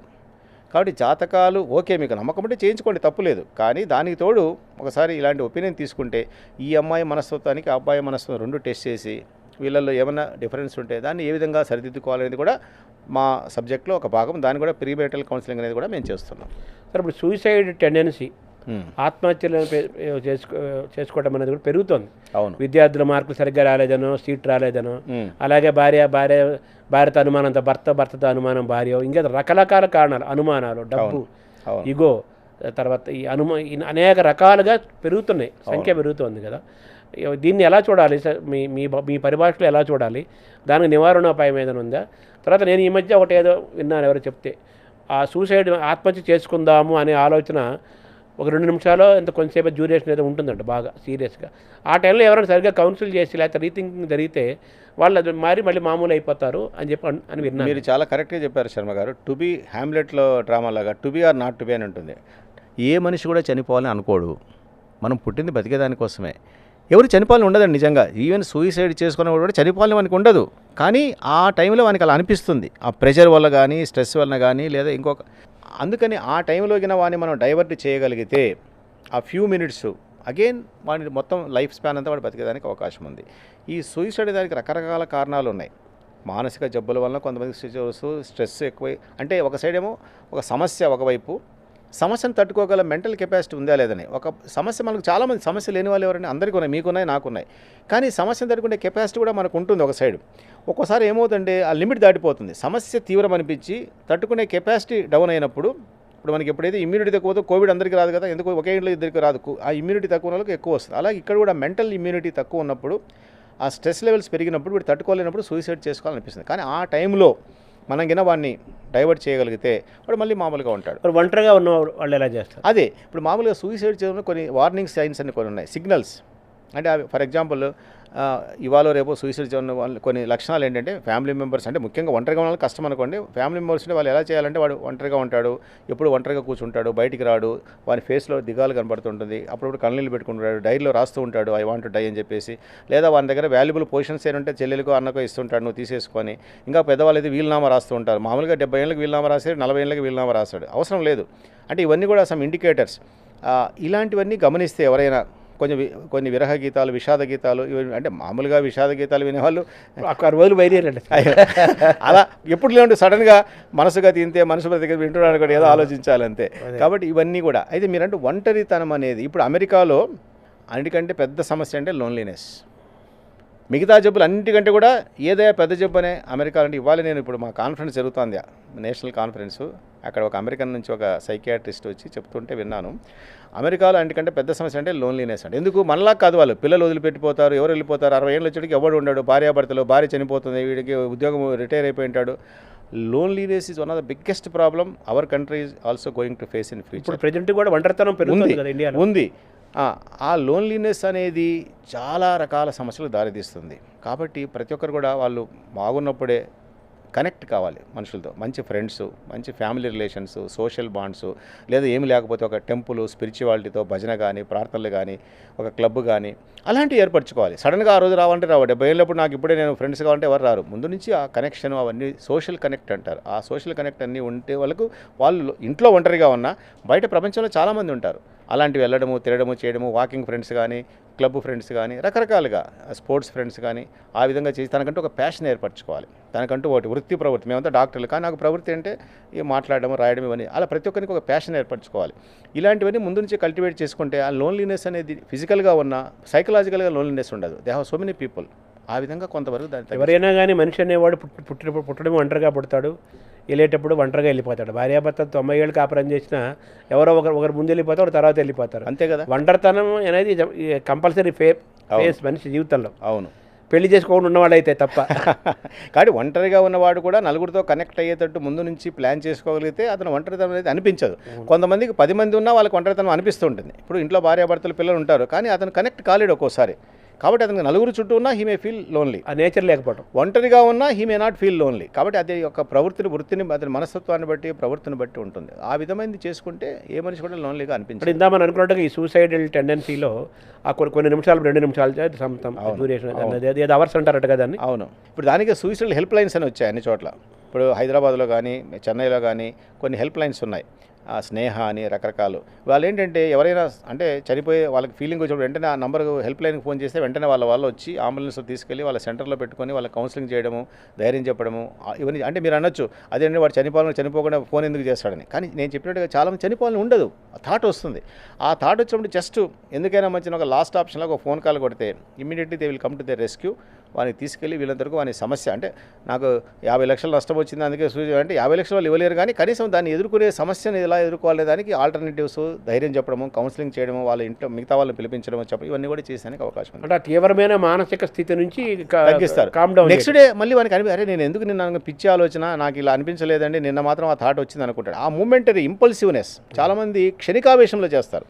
క్షణికావేశం, ఆ క్షణికావేశం డైవర్ట్ చేస్తే మళ్ళీ మామూలు అయిపోతుంది. అంతే చెప్తారు. మనం శ్రీశ్రీ ఒక అతను విశాఖపట్నంలో నాకు ఉద్యోగం రాలేదు, నా ఇంట్లో అవమానంగా ఉంది, నా శ్రీశ్రీ వెలుగునీడల్లో పాట విని అగాధమగు జలనిధిలోన ఆనిముత్యం ఉన్నట్లే లోకాన అని శ్రీశ్రీ పాట. సముద్రంకి వెళ్ళి సూచన రెడీ అయిపోతాడు, ఎక్కడి నుంచి వినపడుతుంది, అది వినేసి వెంటనే ఒక పాజిటివ్. సాహిత్యానికి కూడా సమాజ ఏ విధంగా అనేదానికి ఇది ఒక ఉదాహరణ. వెలుగునీడల్లో శ్రీశ్రీ పాట అండి. అలాంటి మనకు చాలా అవసరం. అలాగే ఆత్రేయ గారి మనసు పాటలు కూడా నేను చాలా స్టడీ చేశాను. ఇవన్నీ కూడా మనిషిని ఒక సైకలాజికల్ కాన్ఫిడెన్స్ ఇచ్చేదానికి ఉపయోగపడతాయి. అవును.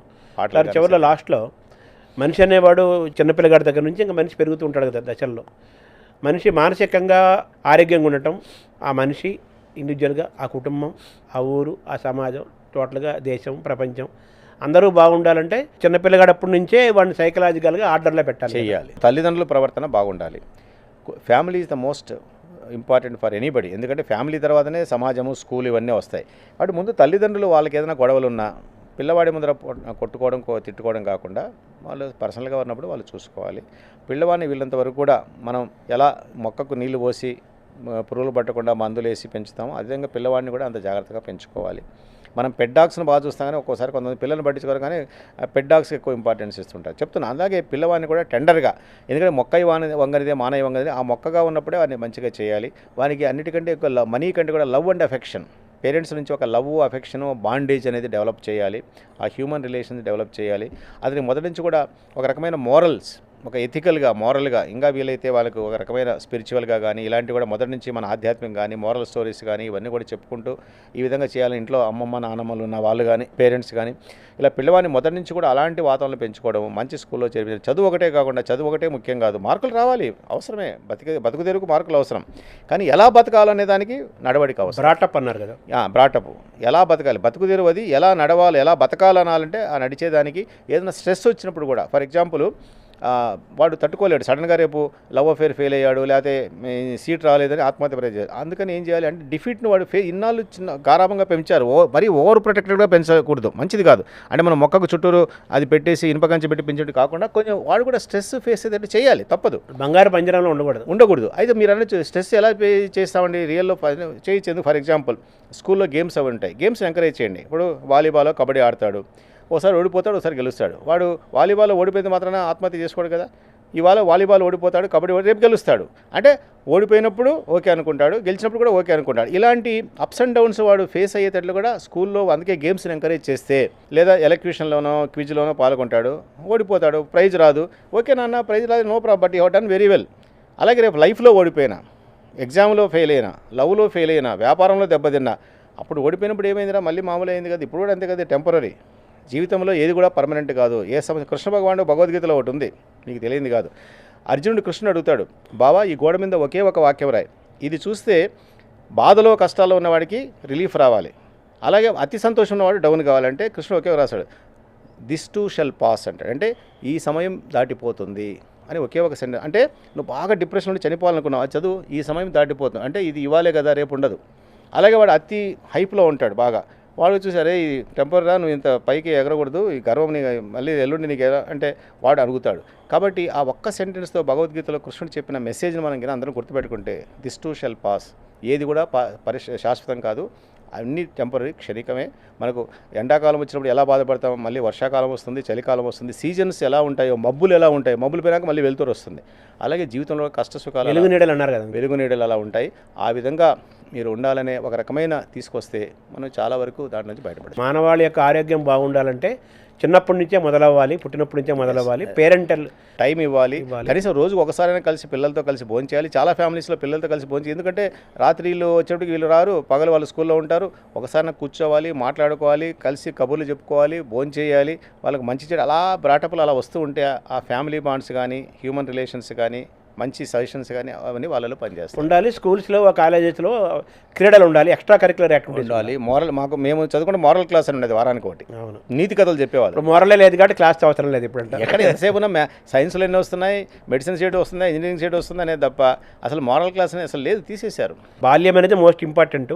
ఎస్, ఇంట్లో పెంపకం అంతకంటే ఇంపార్టెంట్, అదే మెయిన్. ఎగ్జాక్ట్లీ. తర్వాత స్కూల్స్, కాలేజెస్, క్రీడలు, కళలు ఇక్కడ గట్టిగా తయారవుతాయండి. మొక్కగా ఉన్న గట్టికుంటే మానైనాక తుఫాన్ వచ్చినా అది పడిపోదు, మహావృక్షం అవుతుంది. అంతే కదా. ఇక్కడ మొక్క కొనప్పుడు చూసుకోకపోతే ఈజీగా పడిపోతుంది. అంతే కదా, నేటి బాలలు రేపటి పౌరులు అన్నారు కదా. Exactly. Sir, thank you sir. చాలా సంతోషం శర్మ గారు, thank you for your good interview. Thank you sir. బాల్యం అనేది మోస్ట్ ఇంపార్టెంట్. ఎస్, ఇంట్లో పెంపకం అంతకంటే ఇంపార్టెంట్, అదే మెయిన్. ఎగ్జాక్ట్లీ. తర్వాత స్కూల్స్, కాలేజెస్, క్రీడలు, కళలు ఇక్కడ గట్టిగా తయారవుతాయండి. మొక్కగా ఉన్న గట్టికుంటే మానైనాక తుఫాన్ వచ్చినా అది పడిపోదు, మహావృక్షం అవుతుంది. అంతే కదా. ఇక్కడ మొక్క కొనప్పుడు చూసుకోకపోతే ఈజీగా పడిపోతుంది. అంతే కదా, నేటి బాలలు రేపటి పౌరులు అన్నారు కదా. Exactly. Sir, thank you sir. చాలా సంతోషం శర్మ గారు, thank you for your good interview. Thank you sir.